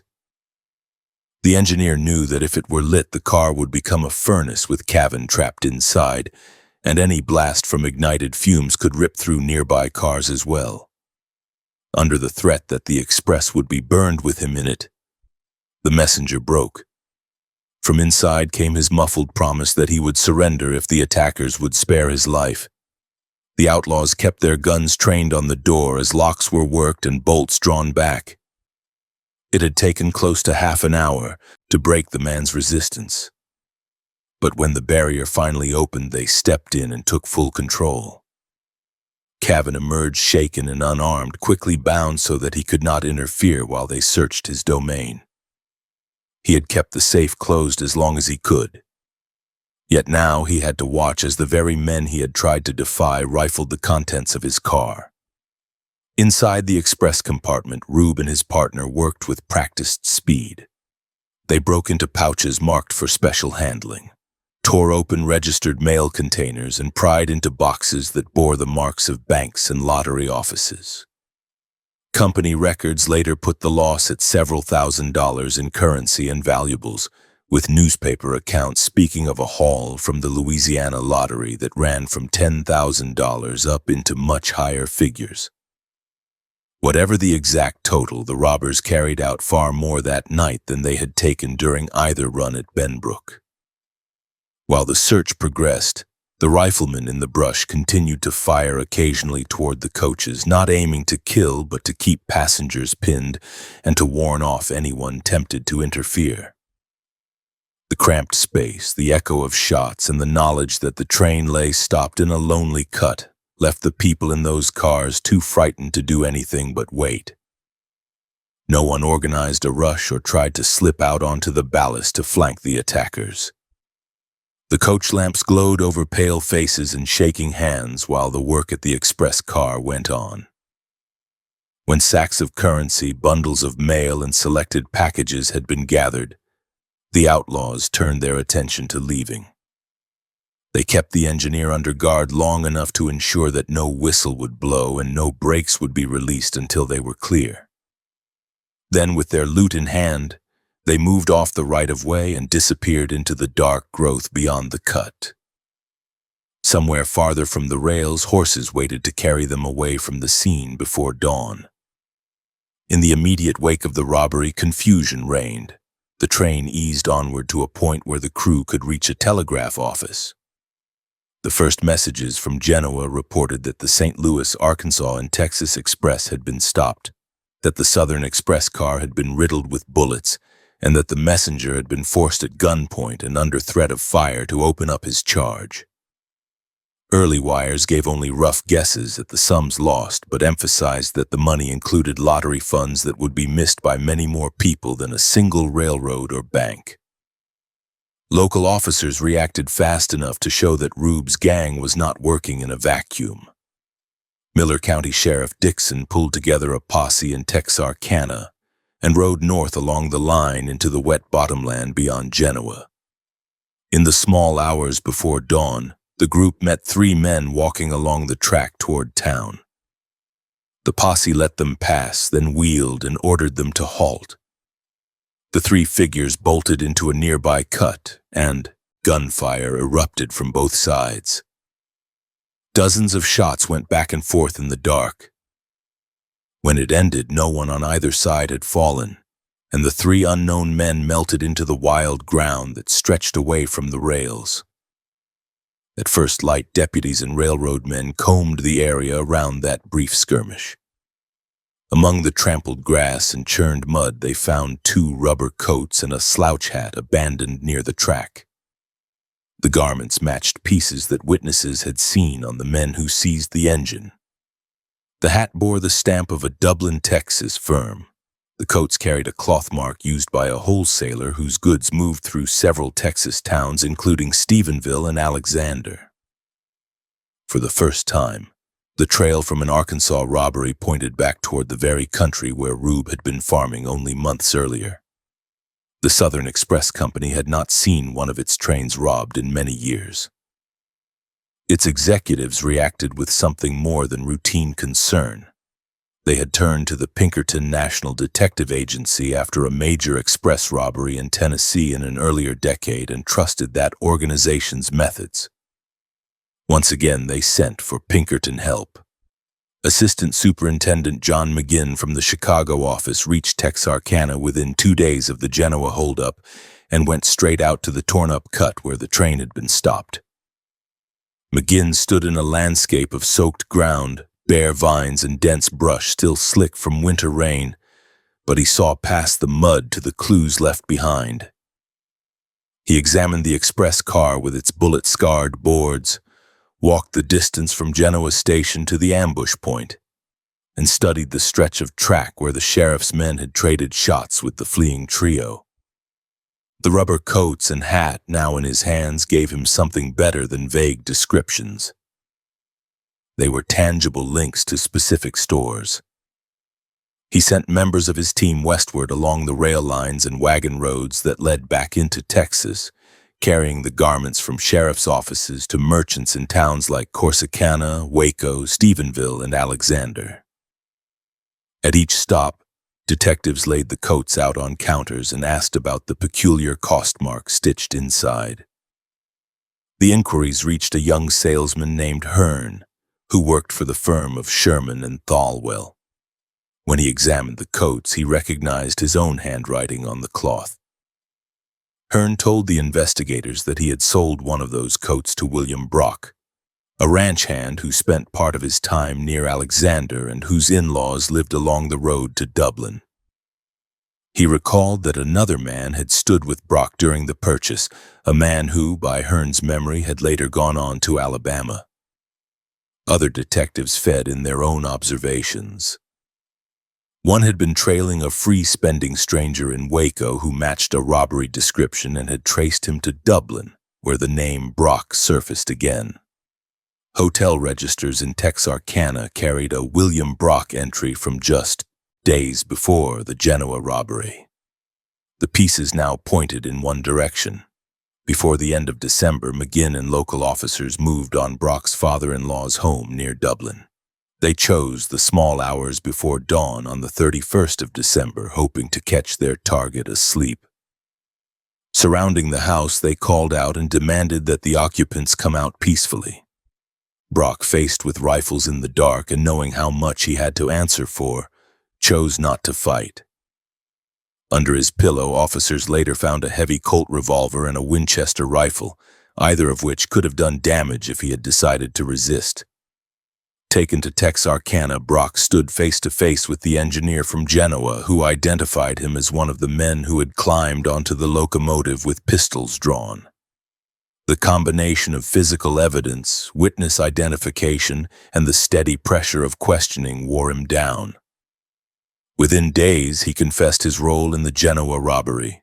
In that confession, he named Rube and Jim Burrow as the central figures in the gang and pointed investigators toward their home ground in Lamar County, Alabama. Until that moment, the brothers had been unnamed in the official record, described only as unknown men who had stopped trains in Texas and now in Arkansas. Brock's words changed that. Now the Pinkertons and the Southern Express Company had names, family ties, and a county on the far side of the Mississippi to focus on.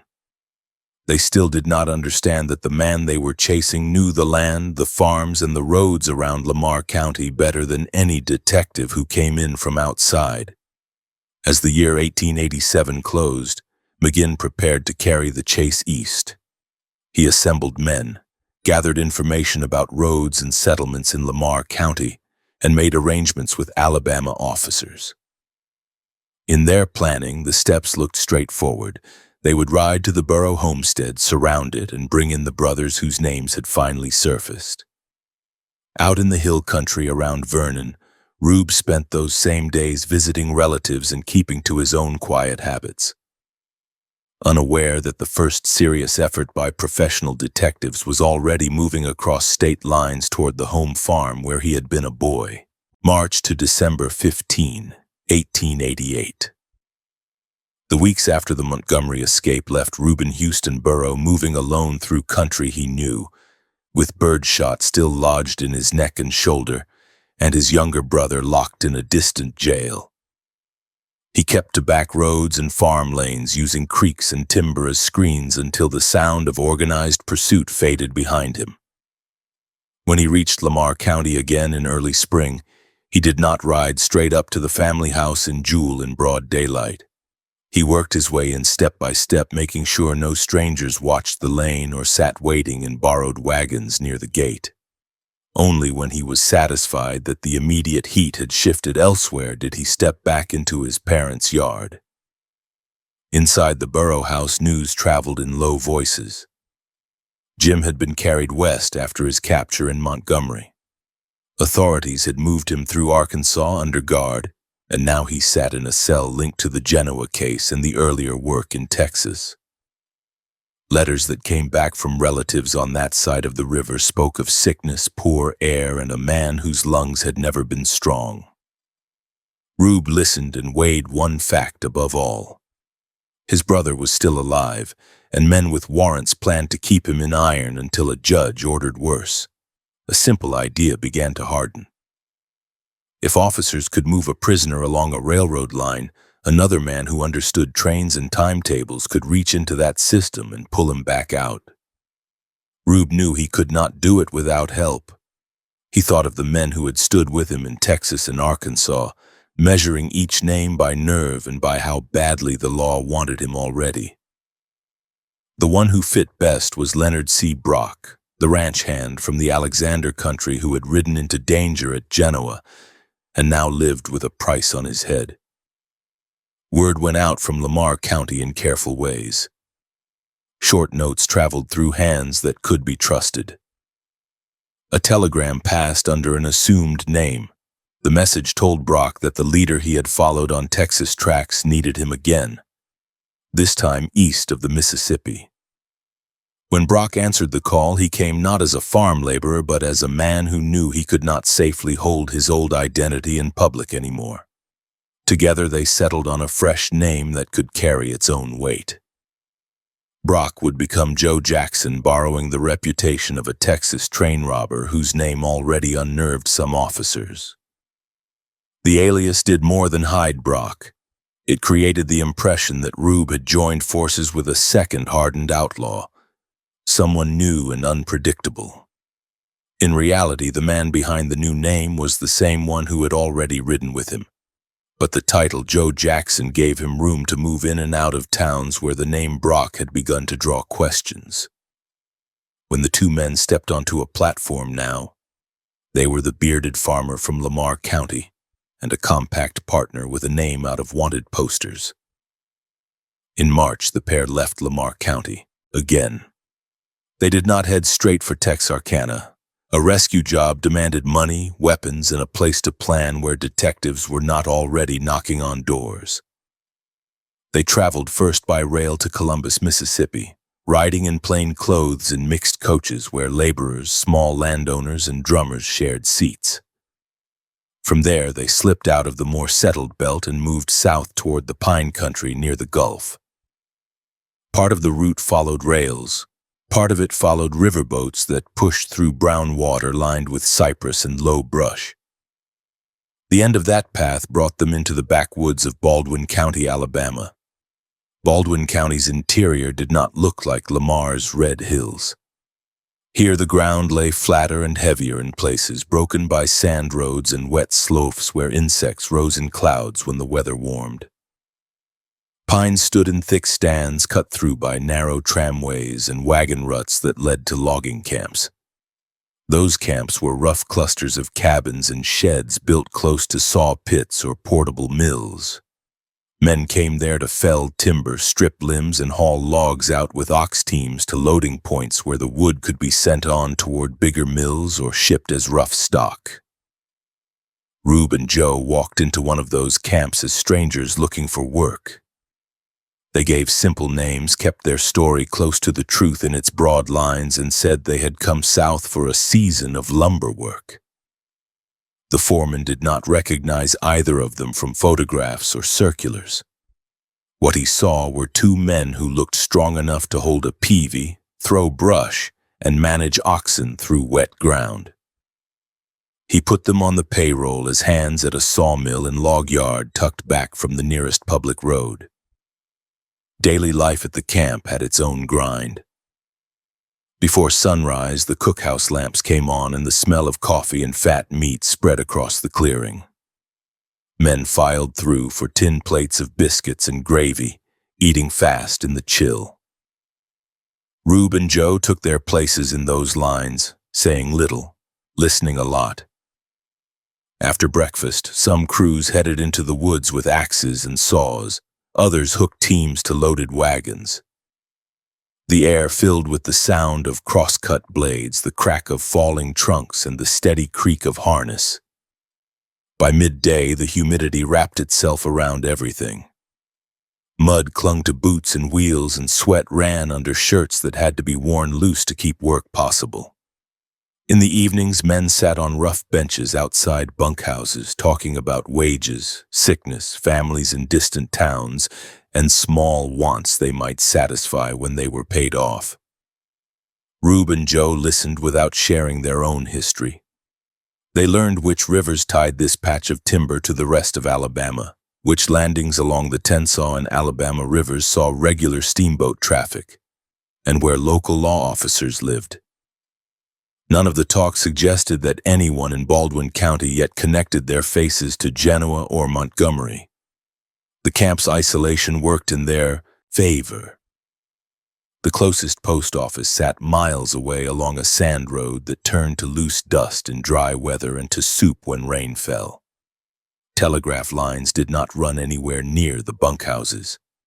If detectives sent circulars naming the boroughs and describing their features, the paper would have to cross a great deal of ground before it reached the hands of a sawmill foreman. In that delay lay their safety. The very logging crews they labored beside also served, without knowing it, as a human shield against the kind of sudden raid that had stormed the Burrow house in Lamar County. While they worked, Rube studied timetables and news as he could get them. Old newspapers arrived in the camp folded and handled, used for wrapping, and later passed around for the bits of news still legible on their pages. From those scraps and from letters that trickled from home, he pieced together a picture of Jim's situation. The younger brother had been shifted into the custody of federal authorities tied to the express company cases. There was talk that his trial might be held in Texarkana rather than in Arkansas alone. That movement offered both a risk and an opening. By May, the pair judged that they had drawn all they could from the Baldwin hideout. They had earned wages, gathered news, and given the law time to lose the near cent in Lamar County.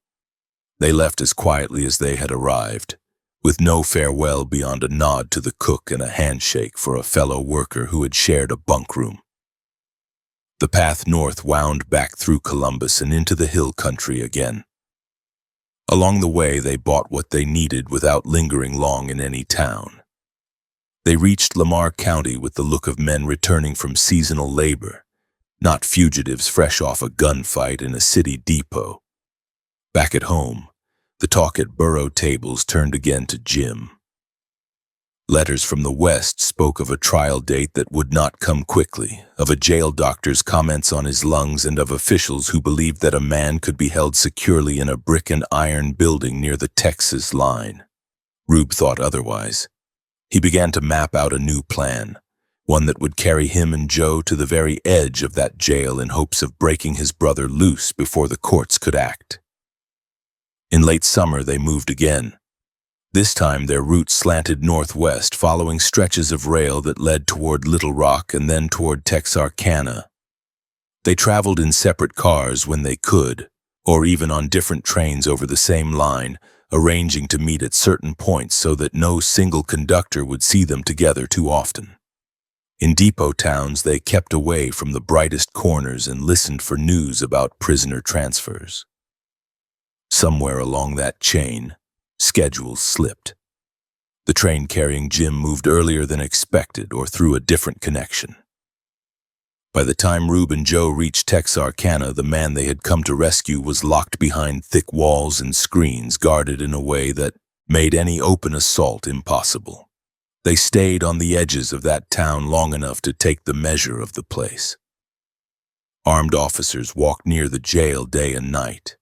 Detectives moved in and out of hotels, asking questions and writing notes in small books. The streets near the depot swarmed with laborers, drifters, and local men who had caught the scent of reward money and wanted a piece of it. Any attempt to spring a prisoner from that environment would bring a storm of gunfire within heartbeats. Rube had led men in bold moves before, but he was not blind. He saw that this plan had failed before it began. Shortly after, word reached Lamar County that the younger Burrow had fallen sick.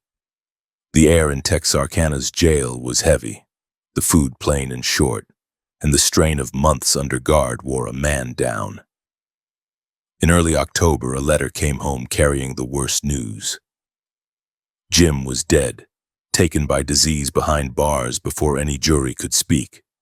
It meant that all the miles Rube had walked, all the schemes he had drawn up in his head could not change that outcome. For the first time since the Bellevue robbery, the outlaw from Lamar County rode under the weight of a loss that no train robbery could balance. With the rescue dream buried, attention turned back to money and survival. Two men still had to eat, move, and stay out of cells. The law had not stopped hunting. Every time Rube walked into a store in Lamar County or stood at a neighbor's fence, there was a chance that someone might recognize him from a flyer or from newspaper woodcuts that did no justice to the detail of his features but still fixed his name in the public mind.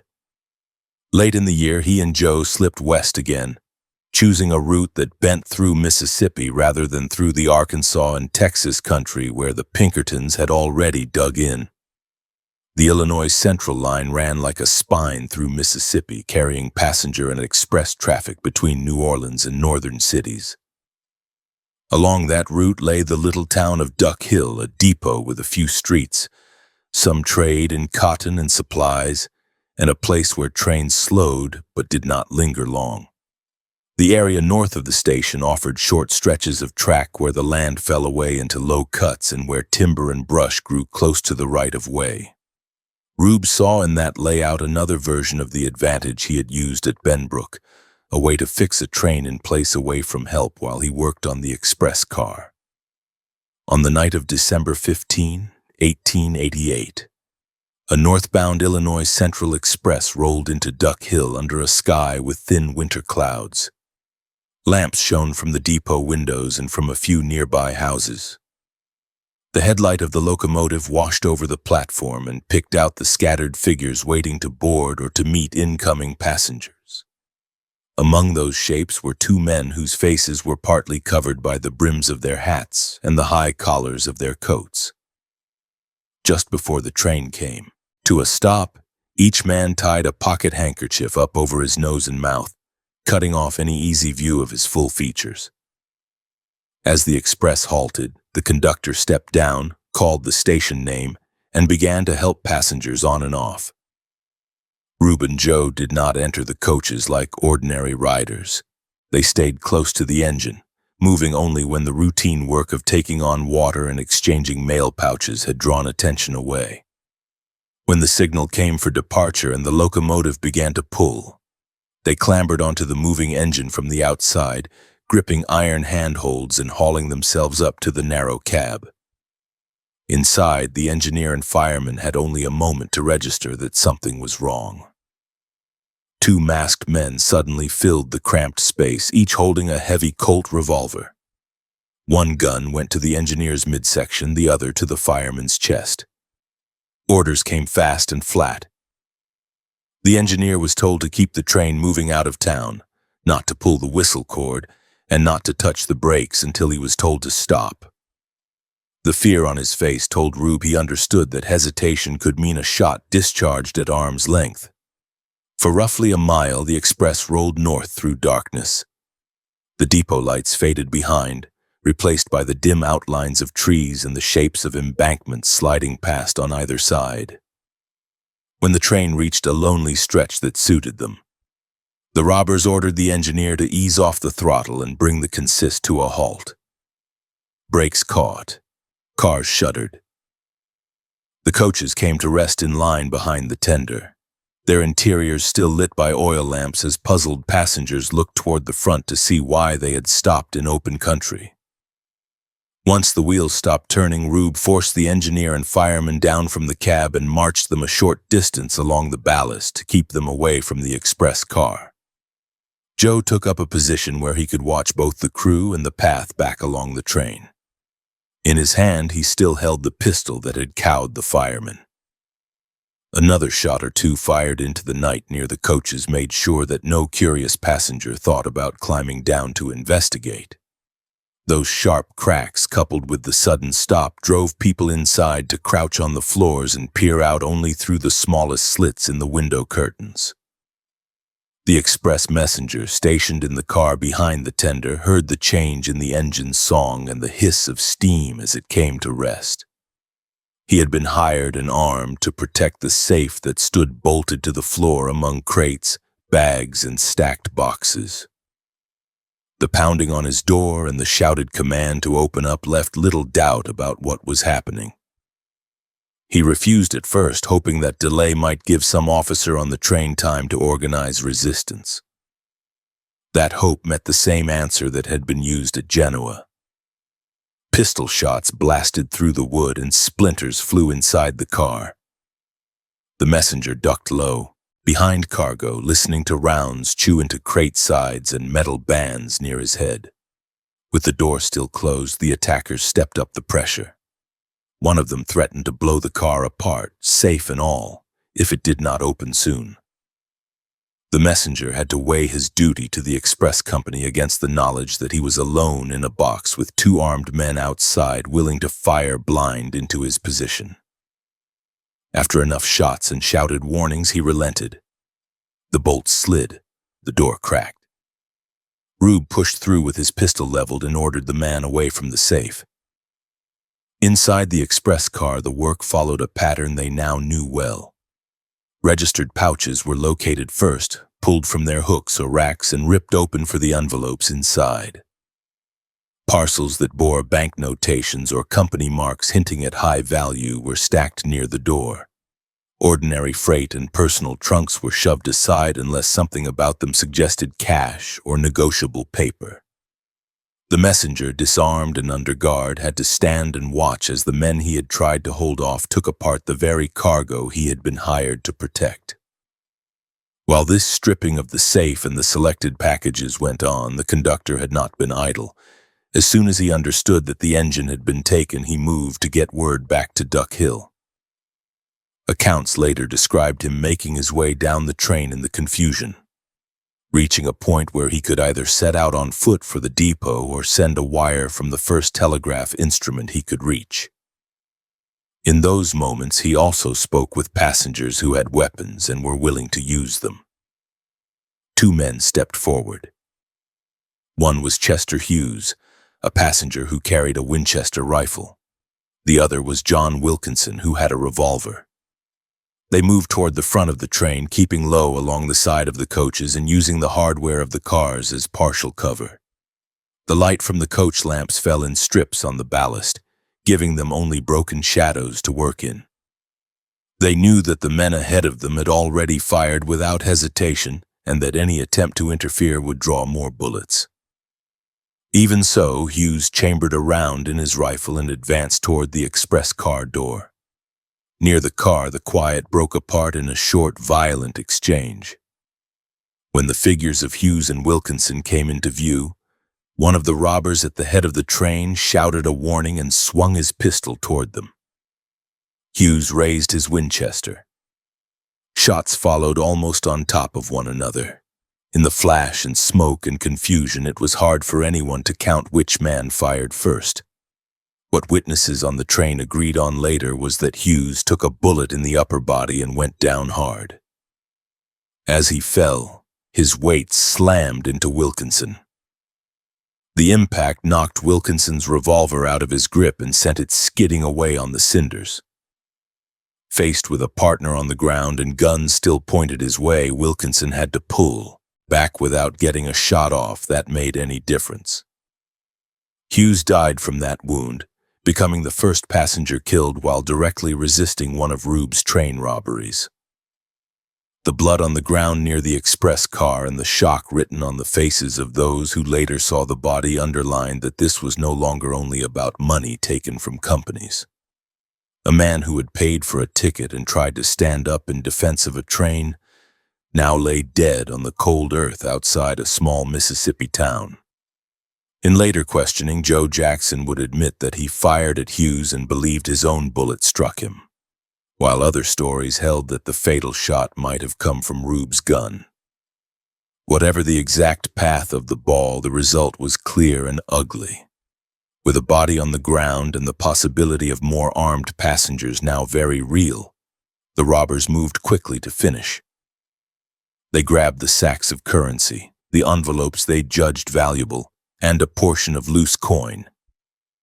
Later figures varied, with company statements speaking of thousands in loss, and Jackson's own confession describing roughly $1,500 in paper and a smaller amount in silver, split evenly between the two men. No effort was made to rob the mail beyond what lay immediately at hand inside the express compartment. The focus stayed on cash that could be carried off in a hurry. Once they had what they could take, Rube and Joe backed out of the express car and made for the darkness beyond the head of the train. They left the engineer and fireman alive, knowing that the crew would get the train moving again as soon as it was safe. The two masked figures slipped off the right-of-way and into brush and timber that had been scouted in daylight before the job. Within minutes, they were off the ballast, moving at a steady trot along deer paths and cutover patches that worked away from the line and toward rough country where no posse could gather quickly. Back at Duck Hill and along the Illinois Central offices, the reaction came hard. A train had been stopped, its express car looted, and a passenger killed in full view of other travelers. Newspapers picked up the story and spread it across states, using words like butchery and lawless outrage to describe the death of Hughes. Railroad managers feared that such reports would scare paying riders away from their cars. Express companies worried about their reputation for safety. Detectives now had a fresh killing on the list of acts tied to the man from Lamar County. In a twist that worked once more in Rube's favor, some lawmen reading the first descriptions of the shooter thought of another outlaw. The build, the habits, and the method of stopping the train matched what they knew about a different train robber named Eugene Bunch, who had his own file of crimes. For a time, attention drifted toward Bunch and away from the pair who had actually walked out of the Duck Hill night with money and blood on their hands. The man from Lamar County and his partner from Texas, traveling under the name Joe Jackson, were already on their way back toward familiar ridges and hollows. By the time some officers realized they had chased the wrong trail. By the end of that year, Rube stood as a hunted man with most of his first circle of allies gone. Jim lay in a distant grave. William Brock had turned state's evidence. Yet he and Joe Jackson still moved in and out of Lamar County's folds, backed by relatives who could watch the roads and carry warnings. Even after a passenger's death raised the stakes, he remained what he had been since the Bellevue days, an outlaw who seemed always to find one more back road, one more creek bed, and one more misdirected chase between himself and the men sent to bring him down. Summer heat settled heavy over Lamar County in 1889. Dust hung in the air above wagon tracks, and the little settlements around Vernon and Jewel baked under long afternoons when shade meant the narrow shelter of a porch or a tree line. Talk on those porches still turned at times to the train robber from that very county, the man newspapers now named outright as Reuben Houston Burrow. People recalled the early stories of Texas trains robbed without bloodshed, then the later account from Duck Hill where a passenger had died trying to stand up to masked men. To some, that killing marked him as no better than any other armed criminal. To others, he remained the boy they had known, driven into outlawry by hard times and a war on poor farmers. That split would not last much longer. Rube moved carefully through that atmosphere. He no longer came openly to store counters in Vernon to talk crops or prices. When he needed supplies, he relied on relatives to buy them, or he stepped into small shops at odd hours when few customers were present. His beard lay fuller now, and he shifted small details of his clothing and posture from town to town. When he rode, he preferred narrow lanes and paths that skirted main roads. At night, he stayed in houses where shutters could be fastened without drawing comment, or in barns where a lamp could be shaded deep in the hay. Joe Jackson stayed close. The man who had once been Leonard Brock walked Lamar County roads under his new name, saying little about where he had come from or what he had done. The two men moved like hunters who understood that now they were the ones being tracked. Pinkerton men had been through the county more than once since the failed raid at the Burrow homestead. Federal officers tied to the mail and express services had visited the courthouse, asking questions with the weight of company money behind them. Each new set of strangers reminded neighbors that anyone who gave shelter or information to Rube risked being pulled into court on serious charges. The outlaw's life had grown tighter in another way. He had begun to use disguises when he needed to travel farther than the next ridge, or when he wanted to approach a larger town where his name had been printed. False beards, wigs, and other pieces could change the outline of a face just enough to make a wanted man blend into a crowd. Those items did not grow on trees in Lamar County. They had to be ordered from merchants who advertised in newspapers, often in distant cities. Orders went out under assumed names and the answers came back through the mail. That meant post offices, ledgers, and federal rules that did not bend to local opinion. One such order had been placed earlier that summer. Under a false name, Rube arranged for a package of disguise materials to be sent to the small post office at Jewel, rather than to the larger office at Vernon. Jewel was little more than a cluster of houses near a crossing in the road, but the mail there passed through federal hands just as surely as if it were in a city. The post office occupied a corner of a small frame store with rough shelves for goods, a counter cut from planks, and a row of pigeonholes behind the counter where letters and parcels rested until claimed. The man in charge of that office was Postmaster Mose W. Graves. He was not a wealthy figure, but he held a respected position. The job of postmaster joined him directly to federal authority. He handled letters that carried money, legal papers, family news, and official notices. He worked with regulations that spelled out how registered mail was to be kept, recorded, and released. In Jewel, people knew him as a man who took that responsibility seriously. A man who might gossip a little over a counter but who did not hand out government property without making sure everything was in order. On a July morning, the light came up hot and clear over Jewel. Dust from recent wagon travel lingered in the street. Chickens scratched in patches of hard ground beside the store. Inside, the air smelled of flour, salt pork, kerosene, and paper. Graves stood behind the counter, working through a small stack of letters that had come on the last mail run. His ledger lay open, and the iron safe that held registered pieces sat in its usual corner, heavy and plain. A young assistant, hardly more than a boy, moved between the shelves, straightening cans and sacks. A man rode up outside and swung down from his horse. He wore a wide-brimmed hat pulled low, a coat loose enough to conceal his build, and carried himself with the easy walk of someone who had grown up used to hard ground. When he stepped through the door, his eyes took in the room in a single sweep. The positions of Graves and the boy, the place where the safe sat, the side door that led toward the back, and the two older men sitting on a bench near the front window talking over a small purchase of nails. For a moment he was only another customer come in from the heat. He stepped to the counter and gave a name that did not belong to him, asking if a registered package had arrived. Graves looked up from his ledger and studied the stranger's face. The features were partly shadowed by the hat, but the posture and the steady way the man met his gaze set off a small alarm. It was not enough by itself, but combined with the request for registered mail under a name that did not match any regular patron, it pushed him toward caution.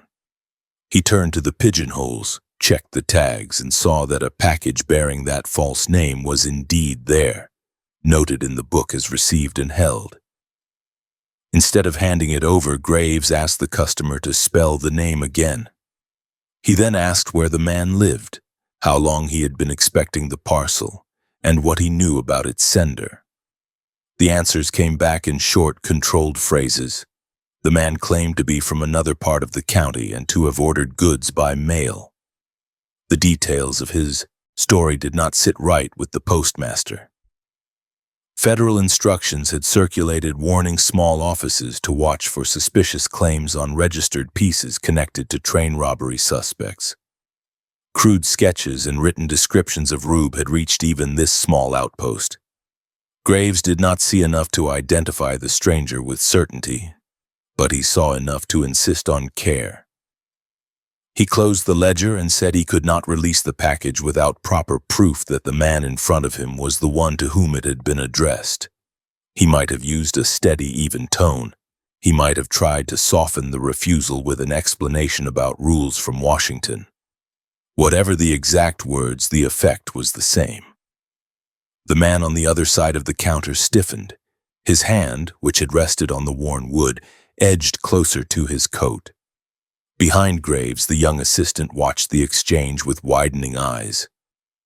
The two older customers on the bench grew quiet. They could feel the air in the room change.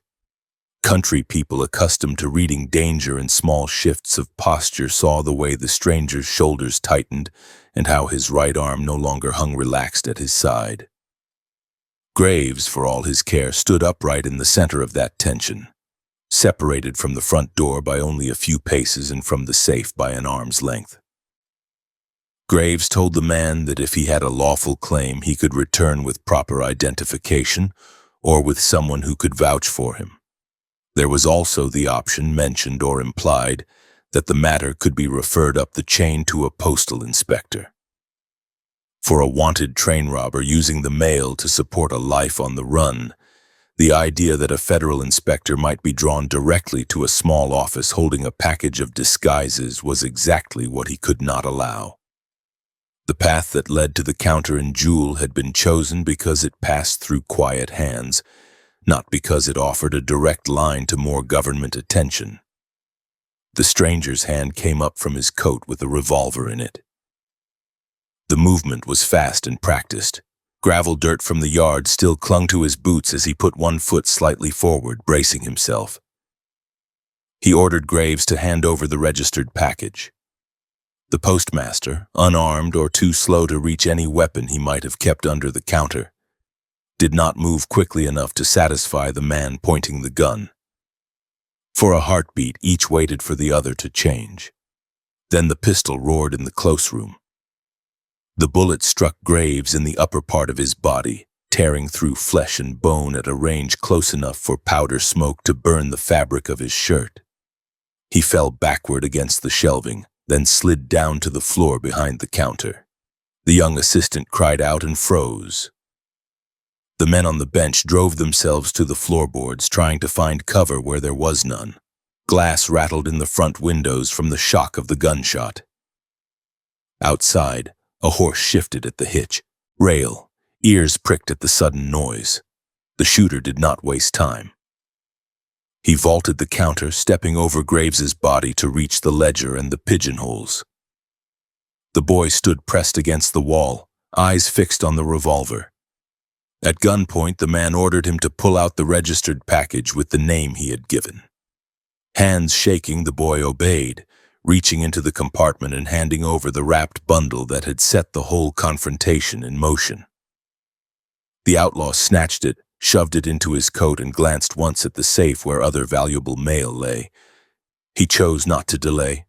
He stepped back over Graves, landed lightly on the customer side of the counter, and backed toward the door with the pistol still up. No one in the room moved to stop him. One of the older customers tried to rise but thought better of it when the muzzle swung his way for a moment. The man with the gun pushed through the doorway into the bright heat and was gone in a few strides, mounting his horse and spurring it into motion along the road before anyone inside had shaken off the shock enough to reach the window. By the time they did, he had already taken a side turn that led away from Jewel and toward the brushy gullies and tree lines that gave cover to a careful rider. Inside the store, the boy and the customers turned their attention to Graves. They found him on the floor behind the counter in a growing pool of blood. The wound left little doubt about the outcome. He died there among the scattered envelopes and ledgers of the office he had tended.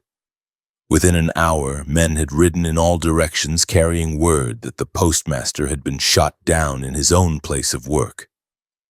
News of killings traveled quickly even in a rural county. By nightfall, people throughout the scattered communities knew that Mose Graves had died over a registered parcel and that the shooter had taken the package and vanished. Many did not need a name to guess who had done it. The pattern fitted too neatly. A stranger with a gun, a federal official in his way, and a quick escape along roads that only a man raised there would know. Whispered conversations in houses and fields named Rube without hesitation. For the first time, the dead man was not a distant passenger or a railway employee in another state. He was a local figure, someone whose family lived among them, someone whose work had touched nearly every household that sent or received letters. The killing pushed many who had kept quiet before into open anger. At Graves's burial, men stood with hats in their hands and talked about how far things had gone. Some of those voices had once spoken in Rube's defense. Now they weighed him against the man lying in the ground and found that no story about hard luck in Texas balanced the shot fired in Jewel. The federal government viewed the matter with equal seriousness for different reasons. A postmaster carried federal authority. Killing one in the course of stealing registered mail meant that the man responsible had moved from train robbery into an offense that struck at the heart of federal services. Postal inspectors added their efforts to those of the Pinkertons and the Express Company detectives. Rewards were increased. Circulars bearing Rube's likeness and descriptions were pushed into more hands, from deputy marshals down to country sheriffs along routes where he might travel. In Lamar County, that shift in attitude changed the ground under Rube's feet. Houses that once would have welcomed him now hesitated. Some of his kin still took him in, driven by blood ties and old loyalty, but they did so with more fear. If an officer came asking, a man or woman sheltering him might face charges as serious in federal court as anything Rube himself had earned. Neighbors who had previously looked the other way when he rode a certain lane now watched from behind curtains and sent word quietly to lawmen in Vernon, or to militia captains that the fugitive had been seen within a given mile of road or creek. More posses rode the county that summer than in any season before. Mixed groups of local men, state militia, and outside detectives moved along fence lines and through timber, checking every cabin that lay off the main tracks. They came at night to some houses, standing at doors with pistols on their hips and asking blunt questions about food missing from pantries and horses that had gone out and come back sweaty. They followed hoof marks and boot tracks into low draws, only to find that each trace died in a patch of hard ground or at the edge of a stream where careful men had walked in running water to throw them off. Even with more eyes turned against him, Rube still had advantages. He knew which families had sons in the posses and which had none. He knew whose houses sat within easy view of the road, and whose were tucked behind folds of land that hid movement. When word came that a patrol had passed through a particular settlement, he adjusted his path without pause, bending his route through fields and tree stands that others seldom used. On more than one occasion, a patrol followed tracks up to a particular rise and believed they had the outlaw cornered, only to top the hill and find nothing on the other side but undisturbed grass and the faint marks of a horse that had left the trail long before. Still, the net was tightening. The killing of Mose Graves made it politically easier for officials to call out more men, to spend more money, and to keep the pressure on for longer than they might have over robberies alone. It also stripped away much of the local indulgence that had shielded Rube in the early stages of his career. The outlaw who had once been seen as a daring son of the county now carried the blame for the death of a neighbor many respected. Each night he stayed ahead of the searchers required more movement, more care, and more trust placed in a shrinking circle of people willing to risk themselves on his behalf. The registered package he had taken from Jewel contained the tools he had wanted, pieces of false hair and other items meant to change how he looked to strangers. In a narrow sense, his purpose in going there had been fulfilled. He now possessed a better means of altering his appearance when he stepped into stations or stores. Yet in securing that bundle, he had left behind a body and a town turned hard against him. The trade he made that day would shape every step he took afterward. From July 1889 on, the man who had danced along the edge of public opinion became, in the eyes of many of his own people, nothing more than a hunted killer whose end could not come soon enough. September 1889. The shot that killed Mose Graves and Jewel changed more than one small post office. In the weeks after the burial, Reuben Houston Burrow felt the county stiffen around him. Men who had once warned him in advance when strangers rode in now kept their distance. Women who had fed him at their tables told their children to stay away from windows if a rider passed after dark. Federal inspectors and express company detectives met with the sheriff in Vernon and moved out in 2s and 3s along the roads. Rewards grew larger. Circulars bearing his likeness hung not only in towns that had never seen him, but on walls in Lamar County stores where he had shopped as a boy. Rube read those signs when he could get close to them without drawing attention. Crude sketches showed a bearded man with hard eyes and a straight nose, labeled as a killer of a United States postmaster. The language stripped away any hint that he had once been a farmer, a husband, a man with children of his own. To the government and the railroads, he was now a walking sum of robberies and deaths, priced by the column inch. That view seeped back into his old home ground. Even kin who still felt some pull of loyalty urged him to move on, telling him that Lamar County had become too small to hide him. By early September 1889, he accepted that judgment. Staying in familiar hollows now meant courting betrayal or mistakes born of fatigue. He needed new ground and fresh money. Joe Jackson remained at his side, and a cousin, usually identified as Rube Smith, joined them. The three men mapped a route that bent southwest out of Alabama into the piney woods of Mississippi, aiming for rails that had not yet felt their hands but carried just as much express cargo and mail as any line in Texas. They reached the country around Buckatuna in Wayne County, Mississippi, after days of riding through timber and low rolling ground cut by creeks.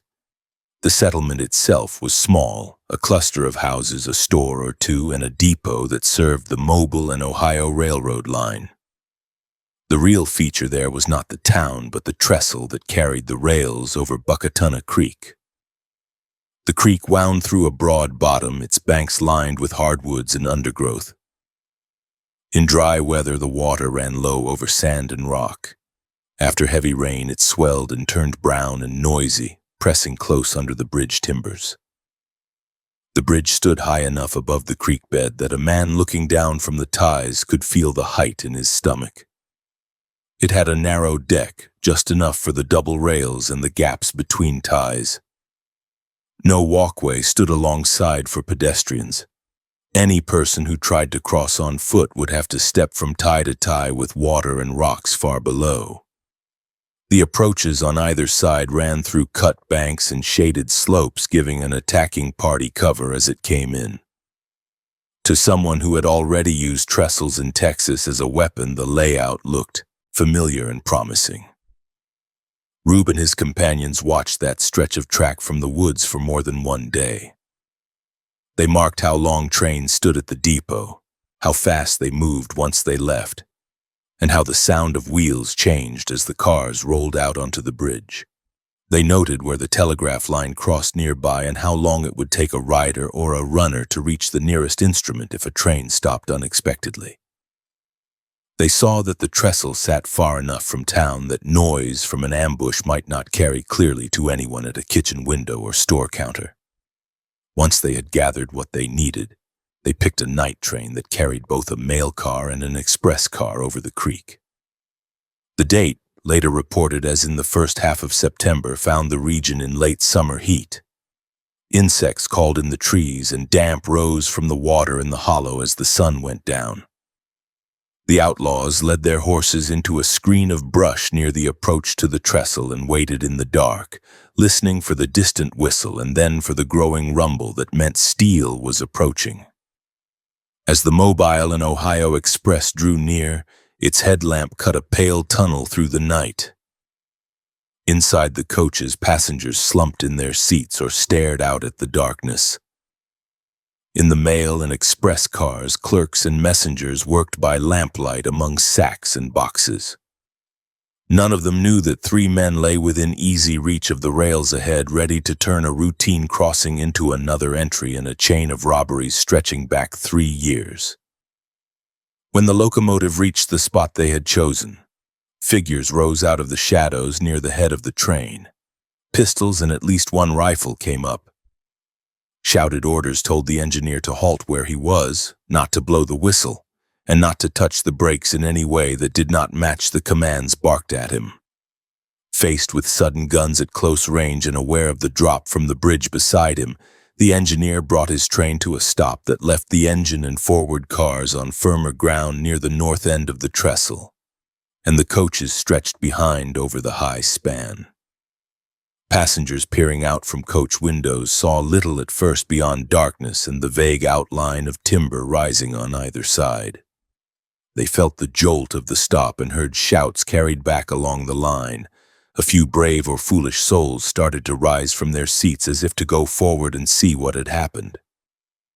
Conductors and porters pushed them back, warning that gunmen were at the front and that any movement might draw fire. The memory of other recent holdups in the region hung over the cars like a weight, and most people stayed low. At the express car, the work followed a pattern that had become second nature to Rube. The messenger inside, hearing the halt and the calls, reached for his weapon and for whatever defensive procedures his company had taught him. Before he could use either, the door was flung open under the threat of weapons. The 3 intruders rushed in, forced him away from his safe and tied him or held him at gunpoint while they took control of the loaded space. They moved systematically through the mail and express matter. Pouches marked as registered were torn open. Envelopes with bank names or government seals were set aside. Bags that carried the feel of coin clinked when they were lifted. Company records would later speak of several $1,000s taken from that car alone, with mail sacks and express packages torn and scattered on the floor in the rush. The robbers shoved what they could carry into their own bags, focusing on cash and negotiable paper rather than on goods that would be hard to fence. Meanwhile, one of the 3 kept watch over the engine crew and the forward part of the train. If any hint of organized resistance appeared from the coaches, he fired warning shots along the length of the cars or into the air.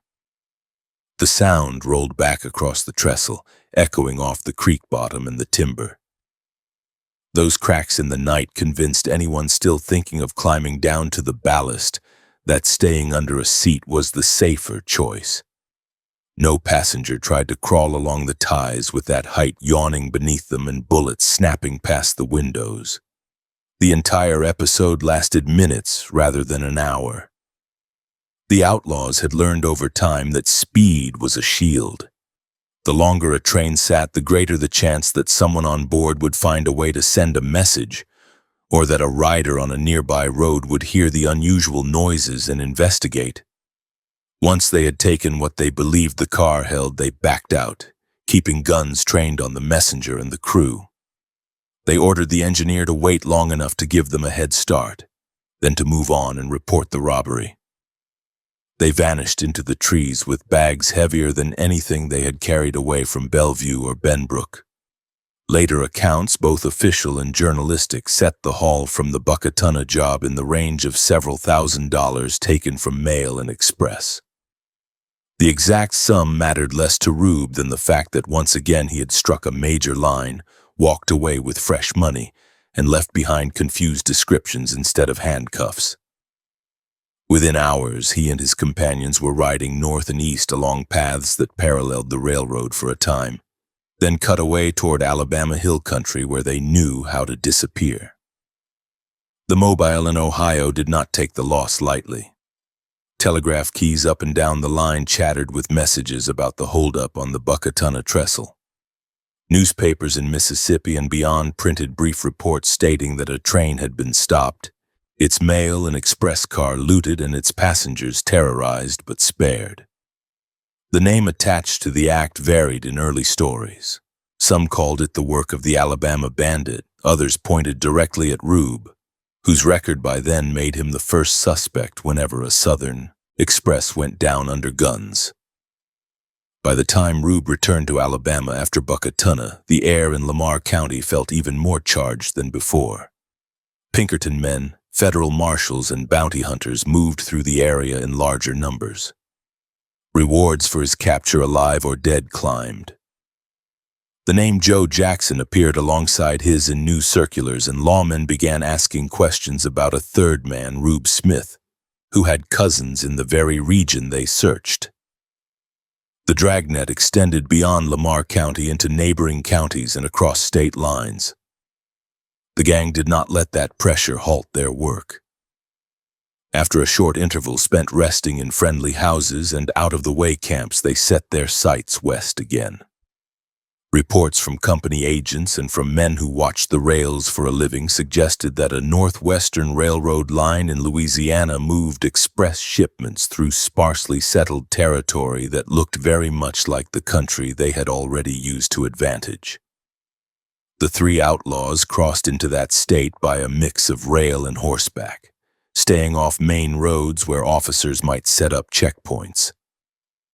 Details of the Louisiana robbery that followed are thinner in the record than those from Duck Hill or Buckatuna, but the patterns match. A train was halted outside a small settlement, away from immediate help. The mail and express cars suffered the most. Pouches were cut, safes opened at gunpoint, and currency and registered items carried off into the dark. Later accounts noted that in this case, as in others, the gang avoided wholesale looting of passengers. They did not move systematically through the coaches, stripping every traveler. They preferred to keep their focus on the company cargo that had made them targets in the first place. That choice did not spare them from a new reaction. The combined effect of Buckatuna and the Louisiana holdup pushed officials in multiple states to coordinate with more urgency. The Pinkertons committed more men. State authorities in Alabama and Mississippi opened their own purses to support extended field operations. Local newspapers carried angry editorials that called the gang cowards and demanded that the long manhunt end. In the middle of that noise, the three men still crossed county lines and slipped into farmhouses with shutters drawn tight. Shortly after the Louisiana robbery, a new lead reached detectives. Word came that the gang had been seen moving back into Alabama instead of staying in Mississippi or heading into Texas. The report placed them in rough country in Blount County, in a range of hills known locally as the Raccoon Mountains. Those ridges were not towering peaks, but they rose steeply enough from the surrounding land to challenge any posses that tried to ride across them. Thick stands of timber, broken rock, and narrow hollows offered cover to men who knew where to find springs and game. Pinkerton detectives and local officers organized a strong pursuit. They brought along experienced trackers who understood how to follow faint sign over rock and through leaf litter. Some of those men had hunted in the hills for years, trailing game and fugitives alike. Now they turned their skills against Rube and his companions. The posse rode into the Raccoon Mountains with enough food and ammunition to stay out for days, expecting that the combined weight of numbers, dogs, and local knowledge would finally hem the train robbers in. For nearly 2 days, the chase twisted through those ridges. Rube and his partners used every trick they had learned since their boyhoods in Lamar County and their time in Texas. They traveled along the spines of ridges instead of down in the draws where sign would be crisp. They walked stretches of rock where no hoofprint could be read. They doubled back along their own trail and then broke away along game paths that angled off in different directions. When they had to cross soft ground, they sometimes did it at a run, spreading their tracks out and then turning sharply onto harder surfaces. The posse pushed hard, urged on by the detectives. Trackers pointed out broken twigs, bent grass, and the faint scuffs left on stones by horseshoes.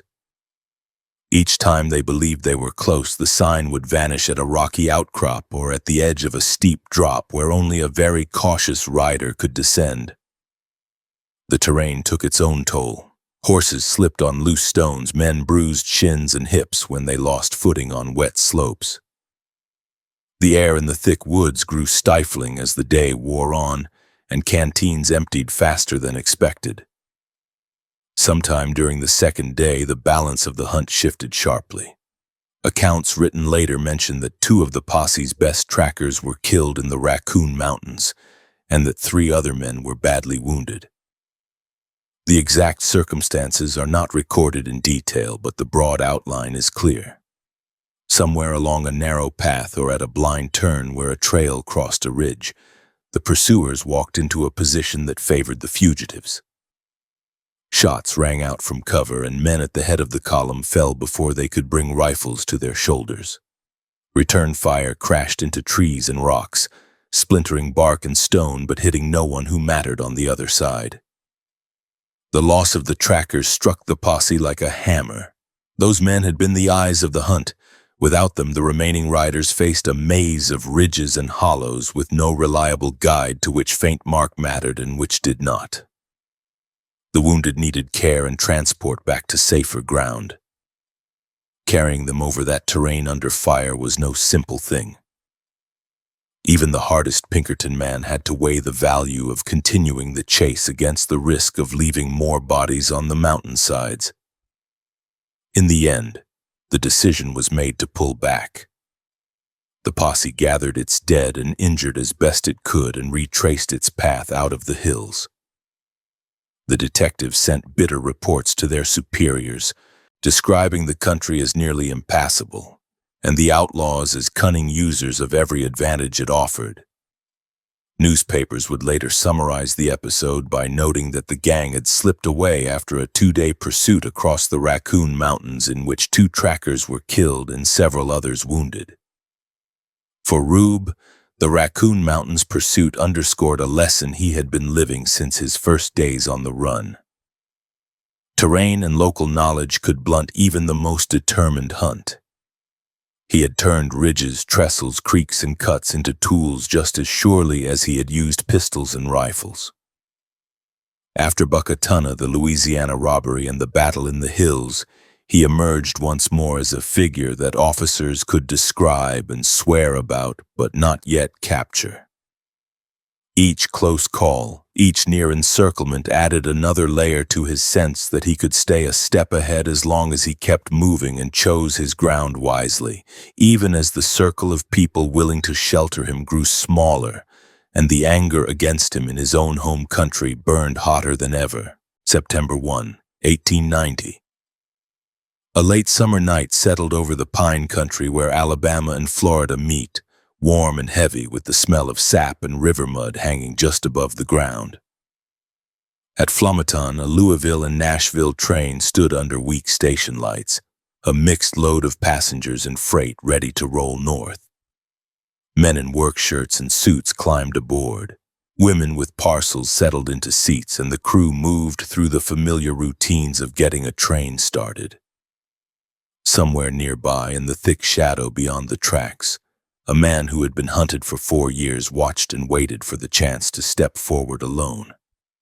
By then, Reuben Houston Burrow's name sat on wanted posters from Texas to the Gulf and up through Alabama. Pinkerton men, postal inspectors, railroad detectives, and local sheriffs all carried circulars that described him in careful lines. A bearded man of medium height with gray eyes, quick with a pistol and quicker to vanish into rough ground. His brothers were gone from the work, his old partners were dead or in prison, and Lamar County had turned against him after the shooting of Postmaster Mose Graves. Yet the trains still moved, carrying government mail and company money. To Rube, as long as those cars rolled, part of the fight that had started when his crops failed in Texas was unfinished. This time he worked without a gang. Joe Jackson and the cousin sometimes called Rube Smith were not beside him on the platform at Flomaton. Later accounts would call the Pollard job a single-handed robbery. The work of one man who believed he understood trains and fear well enough to manage a whole string of cars on his own. That choice stripped away any comfort that comes from shared danger. It also meant one man could move more quietly through a crowd and leave fewer tracks afterward. The train pulled out of Flomaton in the dark, its headlamp cutting a narrow path ahead as it headed toward Pollard and the trestle over Big Escambia Creek. In the shadows beyond the platform edge, Rube moved. He caught a handhold on a ladder near the rear of the train and pulled himself up, settling against the side of a car as the wheels picked up speed.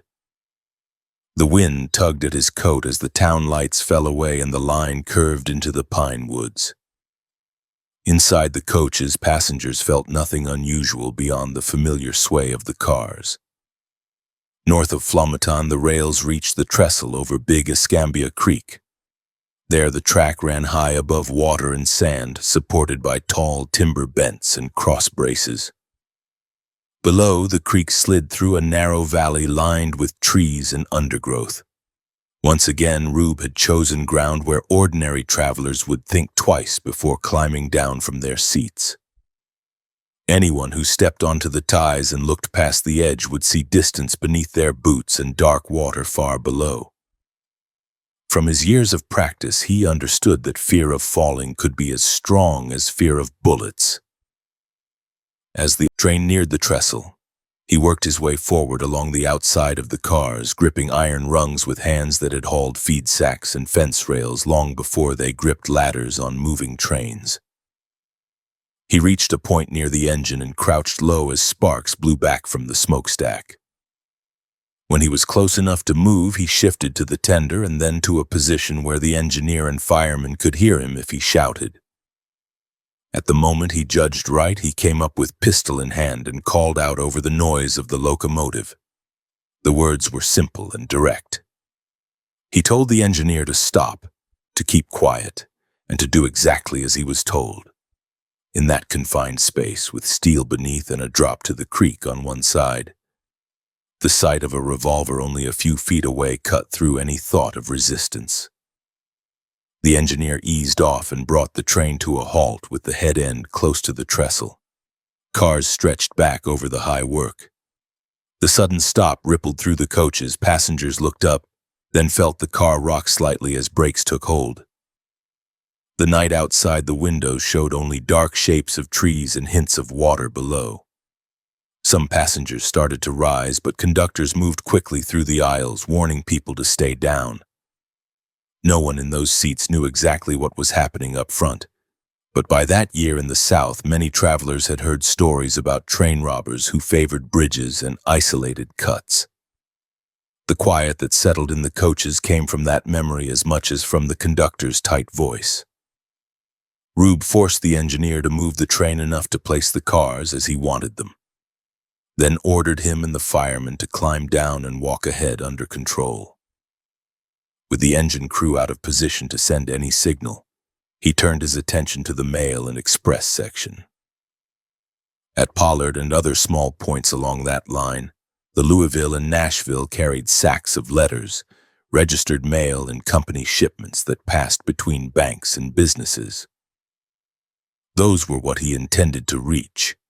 He went to the mail and express car and hammered for entry. Inside, clerks in the express messenger had already felt the train stop in an unusual place and heard faint shouted orders from forward. They had little time to prepare. Whatever defensive instructions the railroad and express company had given them depended on distance and warning, and here they had neither. When the door finally swung open under the pressure of gun threats, the tall figure that stepped inside with a pistol pointed straight ahead matched the descriptions that had circulated through company offices for months. The messenger tried to stand firm, but he knew that on this trestle there was nowhere to go. He was forced back, possibly disarmed, while Rube moved him away from the safe and the most valuable sacks. With only one robber inside the car, the scene became a narrow contest between a lone outlaw and a handful of employees, who understood that any shot fired inside that space might start a wider fight out on the trestle.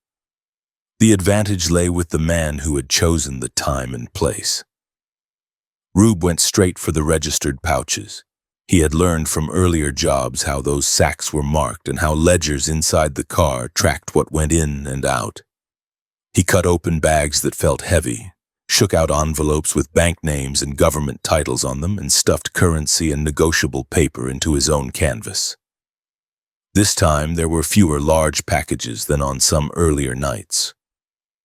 Later reports would note that the take from the Pollard robbery was small compared to past hauls, a modest sum that did not match the risk of the act or the weight of the manhunt already on his shoulders.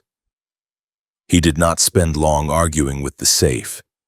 If it did not yield quickly, he grabbed what he could reach from open sacks and drawers and left the rest. Speed mattered more than squeezing every dollar out of the car. While he worked, he kept an ear tuned to the sounds beyond the door. The train sat in the dark on that trestle with its crew under control and its passengers pinned in place by height and fear. That situation could change quickly if a conductor or a brave traveler tried to move toward the head end along the narrow ties. When he judged the time nearly gone, he backed out of the car with his bag in hand and withdrew toward the rear. Whether he removed part of the train, locked anyone in a boxcar, or simply left the consist standing, the key fact is that within minutes he was off the line and back in the timber. The crew and passengers remained on the trestle, shaken but alive, with the train ready to move once the crew could collect themselves and bring steam back to working pressure. As on every other occasion, the telegraph carried the news ahead faster than any horse.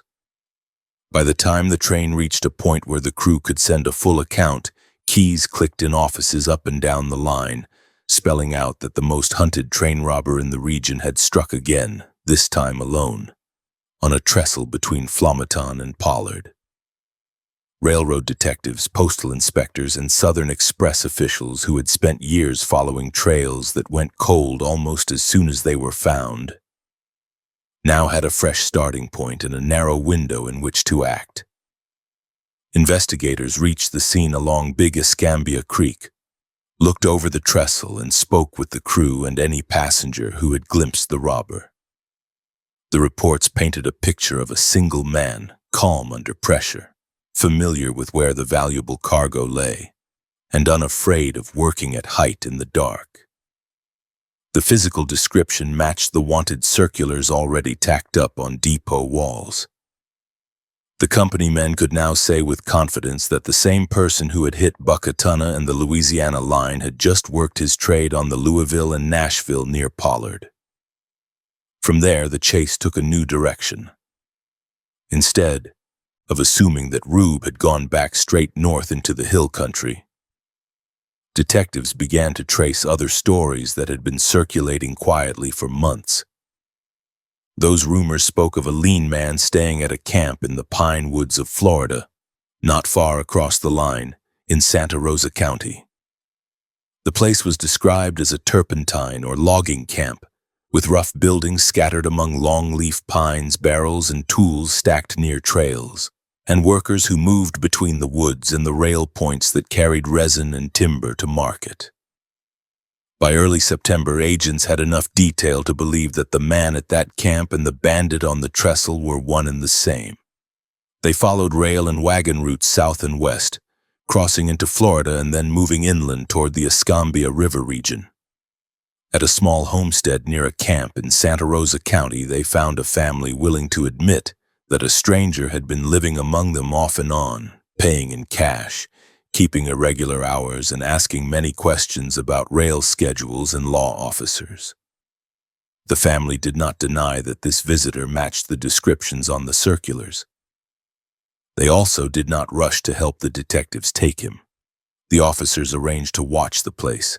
Some accounts describe officials staying inside the house itself, hoping to be in position when Rube returned. Others speak of them hiding nearby, within quick reach if he stepped out of the woods toward the door. The plan depended on surprise. They wanted the outlaw to walk into a room where his hosts sat, find familiar faces, and never see the extra men until it was too late. That plan failed because the people in that house chose to warn the man the law wanted instead of handing him over without a word. One of the family members, sometimes remembered as a child or a young woman, slipped away from the main rooms and went out toward the paths where Rube was known to come and go. However, the warning passed. It reached him before he stepped into the trap. He changed course at once. The pine woods of Santa Rosa County spread in every direction from that little house, broken by sandy tracks, creeks, and hammocks. He knew enough of the lay of the land by then to move toward thicker cover and away from the open yard that now held armed men waiting for him. That night, while detectives sat in a stranger's kitchen listening for a step on the porch, the man they hunted threaded his way through the flat woods and swampy ground, already gone from the circle they believed they had drawn around him. When the hours stretched and no visitor came, suspicion grew among the officers in the house. They questioned the family again more sharply. At some point they realized that their presence had not been kept as secret as they had hoped. Whether they heard a careless word from a child, noticed a glance between adults, or found that horses had been moved in a way they had not ordered, they understood that someone under that roof had chosen sides. They searched the nearby paths and clearings, finding signs that a man had been there recently. Traces of a small camp and perhaps the imprint of a familiar type of boot. None of that put the outlaw back within reach. The flat, wet country that had seemed like a box now showed itself to be full of escape lines. Bayous, branches, and low swales provided cover.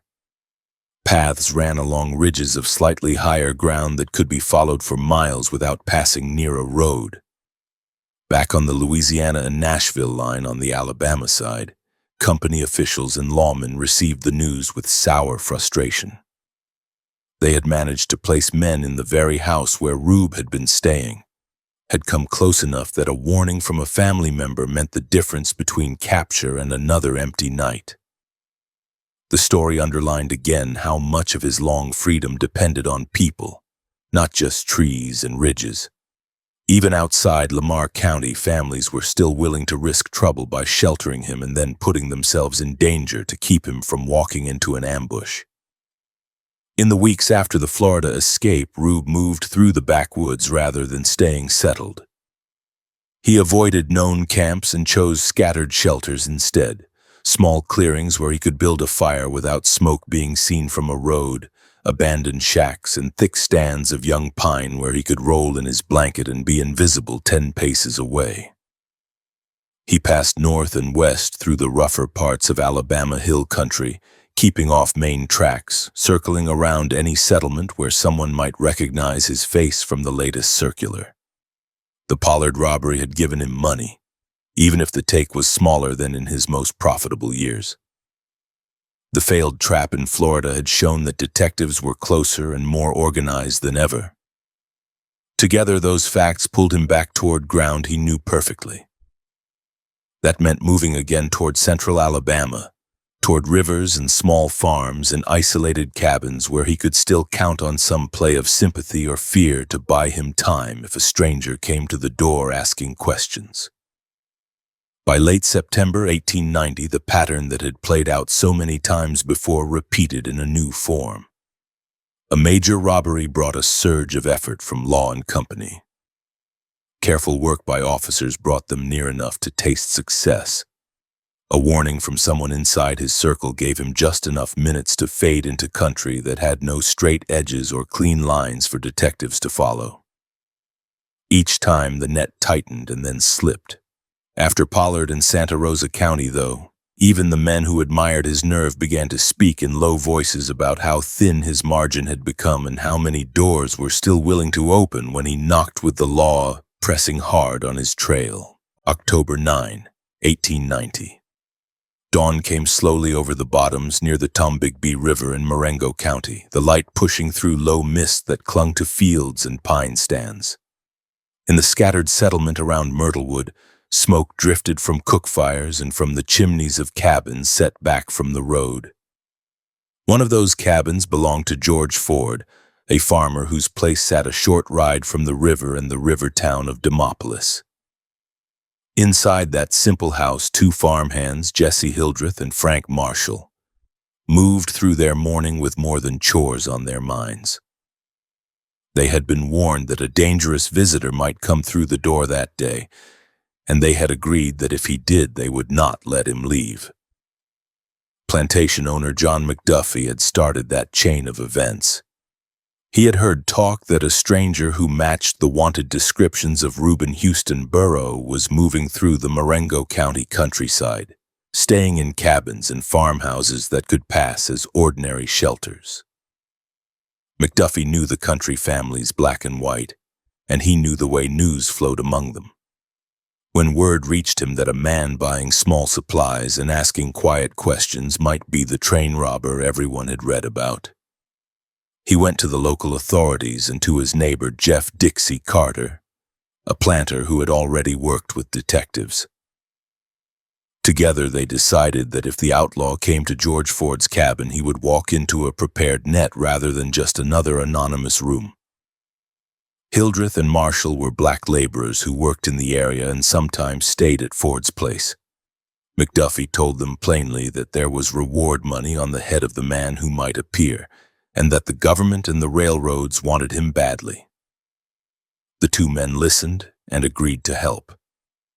They knew that if the outlaw came, he would be armed and suspicious, but they also knew that catching him could mean more money than a season in the fields, and that letting him slip away could bring trouble from lawmen who had run out of patience.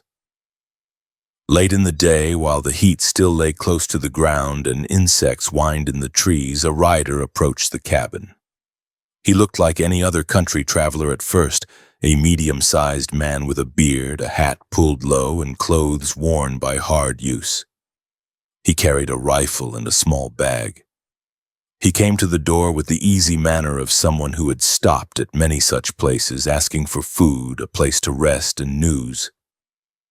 Hildreth recognized enough from the set of his shoulders and the hard focus of his eyes to believe that this was more than a drifter. Quiet signals moved between him and Marshall as they welcomed the visitor inside. The man introduced himself under another name and asked about work in the area. He kept his rifle close and did not take off his gun belt. Hildreth offered him a seat and some food, then found an excuse to step outside. Once clear of the doorway, he moved fast toward the place, where McDuffie could be reached. A short dash across a field and along a fence line brought him to the planter, who had been keeping near enough to respond. Breathless, Hildreth told him that the man in Ford's cabin fit the description and carried himself with the confidence of someone used to holding a weapon. McDuffie sent for Jeff Carter and for any nearby men he trusted with a gun. Among those who came were officers tied to the express company search. They checked their own notices, comparing heights, builds, and small details like the way the beard grew along the jaw. The match was close enough that they did not want to risk losing the chance. They rode toward Ford's cabin in a small group, spacing themselves so that any lookout would see no more than a few men at a time. Inside the cabin, the visitor ate and talked, asking about crops, river levels, and the best routes through the woods toward different towns. He laughed at small jokes and listened carefully whenever someone mentioned law officers or strangers. Hildreth and Marshall kept their own nerves tight under calm faces. They had to hold the man in conversation long enough for help to arrive without saying anything that might set off his suspicion. When McDuffie and Carter reached the cabin, they positioned themselves where they could see the doorway but not be seen from inside. Jesse Hildreth took his cue and moved closer to the seated stranger. At a signal agreed upon earlier, he stepped in behind the man and clamped both arms around his shoulders and elbows, pinning his upper body. At almost the same moment, Frank Marshall lunged forward to seize the wrist nearest the pistol. The struggle was sudden and violent. The seated man exploded upward, trying to break Hildreth's grip and wrench his gun hand free. The chair tipped, scraping across the plank floor. The table rattled as dishes jumped. For an instant, his fingers brushed the butt of the revolver. Marshall clamped down harder on his forearm. Hildreth locked his arms and drove his weight down. The door burst inward as McDuffie and Carter rushed in with their own pistols drawn, shouting for everyone to hold. The pinned man saw the guns, felt the pressure on his arms, and understood that he would not reach his own weapon in time. The fight in his body did not stop, but he could no longer change the outcome. McDuffie stepped in, grabbed the revolver from its holster, and shoved it into his own belt. Carter and one of the officers produced handcuffs and heavy rope. Together, they forced the man's wrists behind his back and bound them, then tied his ankles. When they had him secured, they stepped back and looked closely at the face. Under the sweat and the strain of the struggle, the features matched the wanted notices, from the shape of the nose to the line of the beard. The eyes, cool and alert even in defeat, left no doubt. The man who had held up trains from Texas to Mississippi, the man who had slipped out of Lamar County raids and vanished from the Montgomery depot, lay on George Ford's cabin floor with irons on his wrists. He did not collapse into silence. As the first shock passed, he began to talk. He admitted his identity without ceremony, naming himself as Rube Burrow. He even gave a short chuckle when someone asked if he was sure. During the preparations to move him, he spoke with Hildreth and Marshall as if they had interrupted nothing more than a card game. He told them that they had done their work well and that he had been caught fair. The captors moved him under guard to Linden, the county seat. The trip took them along sandy roads lined with pines and across small creeks where the water ran low in the late season. Rube rode in a wagon or on a horse with hands bound, surrounded by men holding rifles. Along the way, he kept up a stream of stories about earlier escapes, misdirections he had pulled on posses, and near misses on trestles. Hildreth later told people that the outlaw even tried to buy his freedom, offering $100 to be turned loose.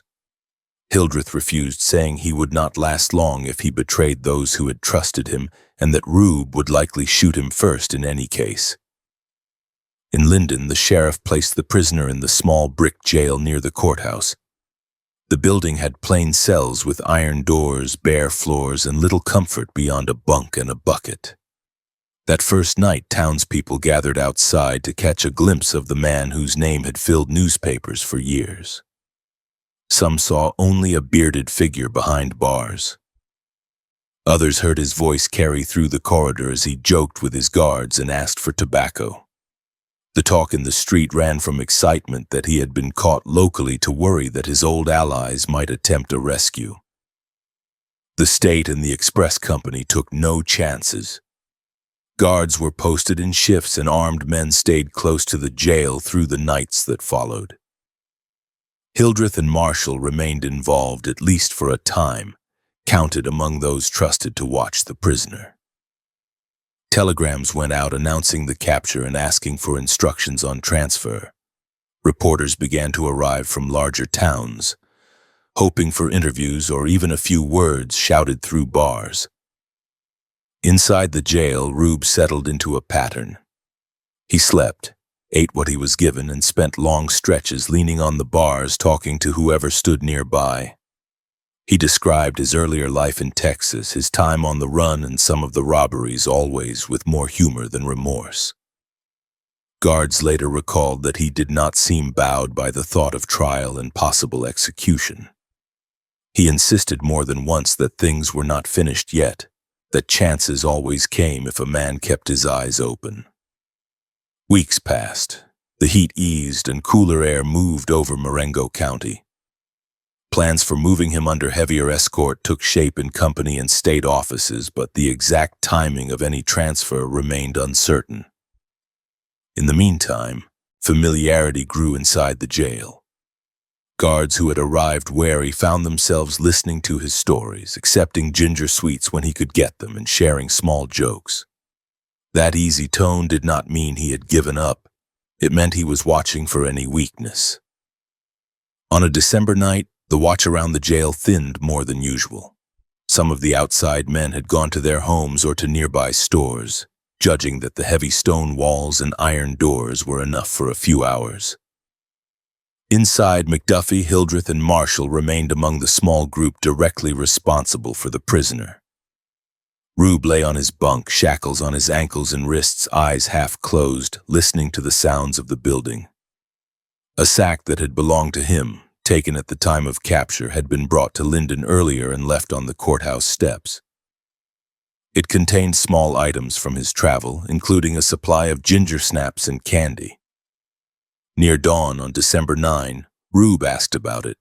He called out that he was hungry and saw no reason to wait for breakfast when he knew there were sweets in the bag.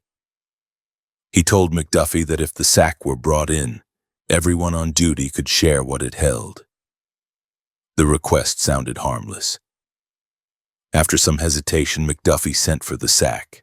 A local man fetched it from where it had been left and carried it in.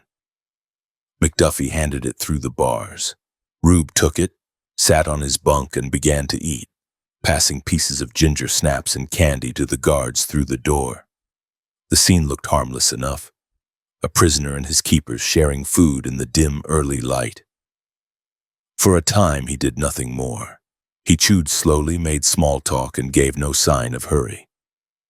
Then, in a movement so quick that no one near him stopped it, he plunged his hand deep into the sack and came up with a revolver that had been hidden beneath the sweets.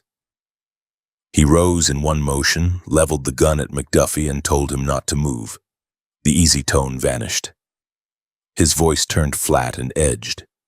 He ordered Hildreth to pick up McDuffie's pistol from a chair and hand it over butt first.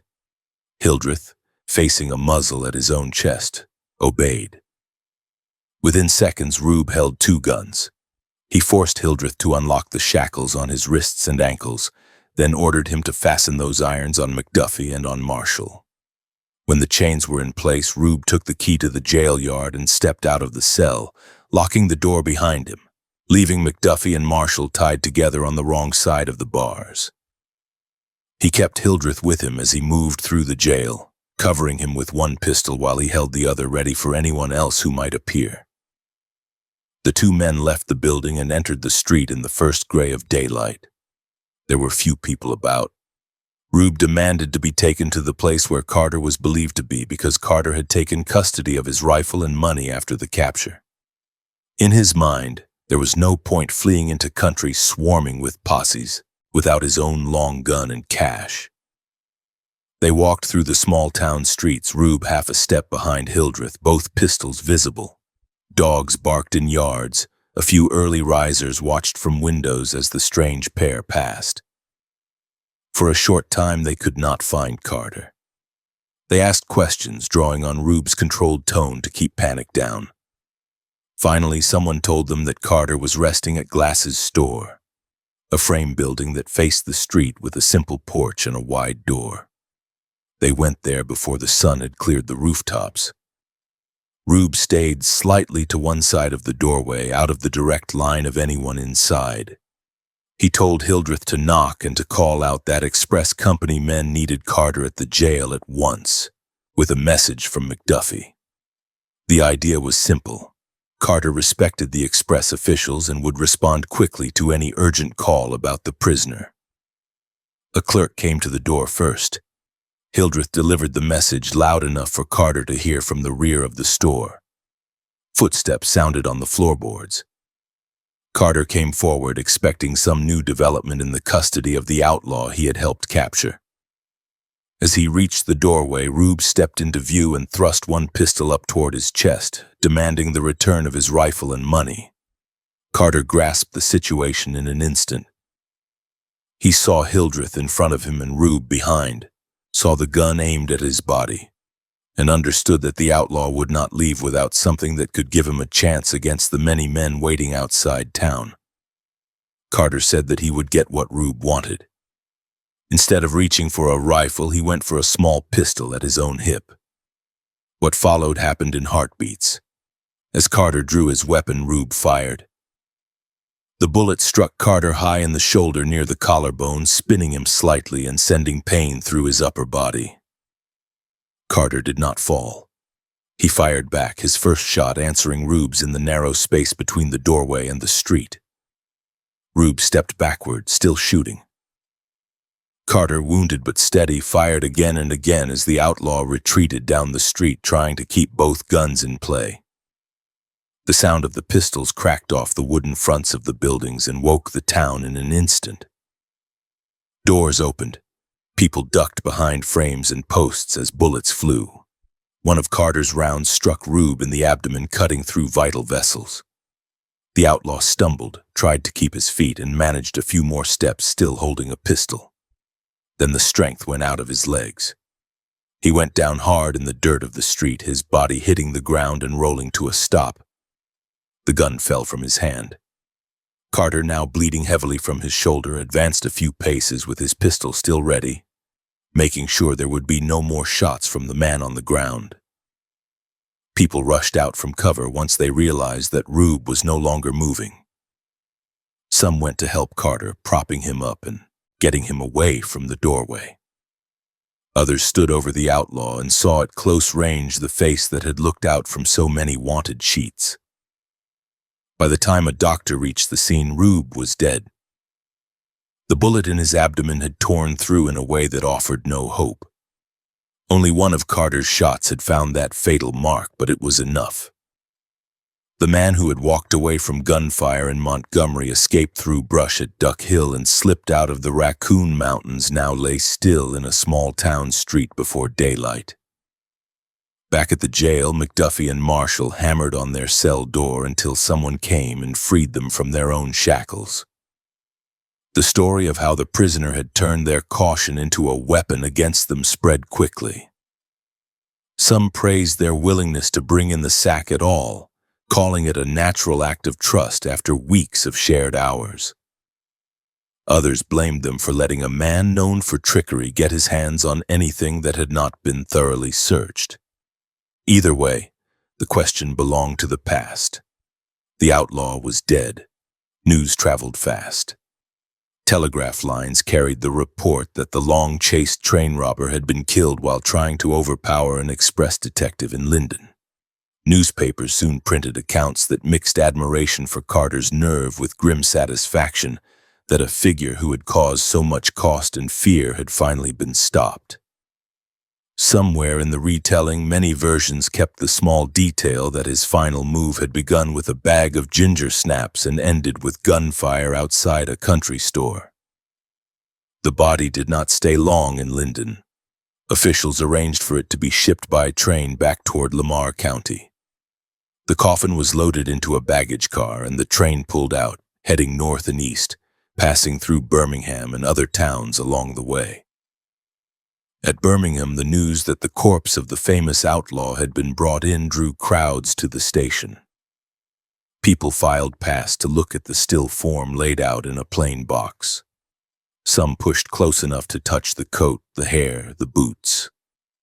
Souvenir hunters cut small locks of hair, snipped off buttons, and at some point even removed the boots from the body. The scene had less dignity than a formal viewing and more of a rough fare atmosphere, yet it showed how deep curiosity about his life and death had reached. Farther along the line, at Sulligent in Lamar County, his father, Allen, waited on the platform. When the baggage car door opened, railroad men brought the coffin out and set it at his feet, in some tellings dropping it with little ceremony. Allen looked down, saw the face inside, and said simply that it was his son. He took charge of the remains, arranging for the last trip by wagon back to the home country. The burial took place near Vernon at Fellowship Cemetery, among the fields and small roads where Rube had worked as a boy. There was no grand procession, only family and a few others who came to watch the final lowering of the box into the earth.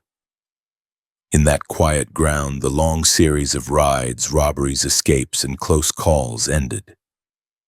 For the men who had ridden with him, the story did not stretch much longer. Joe Jackson, held in a different jail and facing heavy sentences, refused to testify against others and later died in prison by his own hand. The cousin known as Rube Smith received a term in Mississippi, then a life sentence in federal custody for mail robbery, and never again saw open country as a free man. Railroads and express companies tightened their procedures after his death, hardening cars, training messengers more thoroughly, and coordinating more closely with law officers along their lines. Conductors and agents kept his name in their stories as a warning about what one determined man could do with knowledge of the rails and a willingness to point a gun at anyone in his way. In the hill country of Alabama and the pine belts of Mississippi, older people told younger ones about the years when a farmer's son from Lamar County robbed trains across several states and stayed out of reach while posses scoured hollows and ridges. They told how he had walked away from ambushes and turned terrain and local ties into shields that stopped bullets as surely as wood and stone. They also told how, in the end, he had been brought down not by a trestle fight or a mountain chase, but by a bag of sweets, a hidden pistol, and a detective who refused to step aside in a narrow doorway. For nearly 4 years, each time the law closed on him, he had found one more lane, one more cabin, or one more blind bend in a creek bed that took him ahead of the men on his trail. The line of those escapes came to a full stop in Linden. There, on a cold morning in December, in a street that ran between modest stores and frame houses, the distance that had always separated him from the law finally vanished. He died facing an armed opponent who did not break, and with that last exchange of shots, the long hunt for Rube Burrow ended.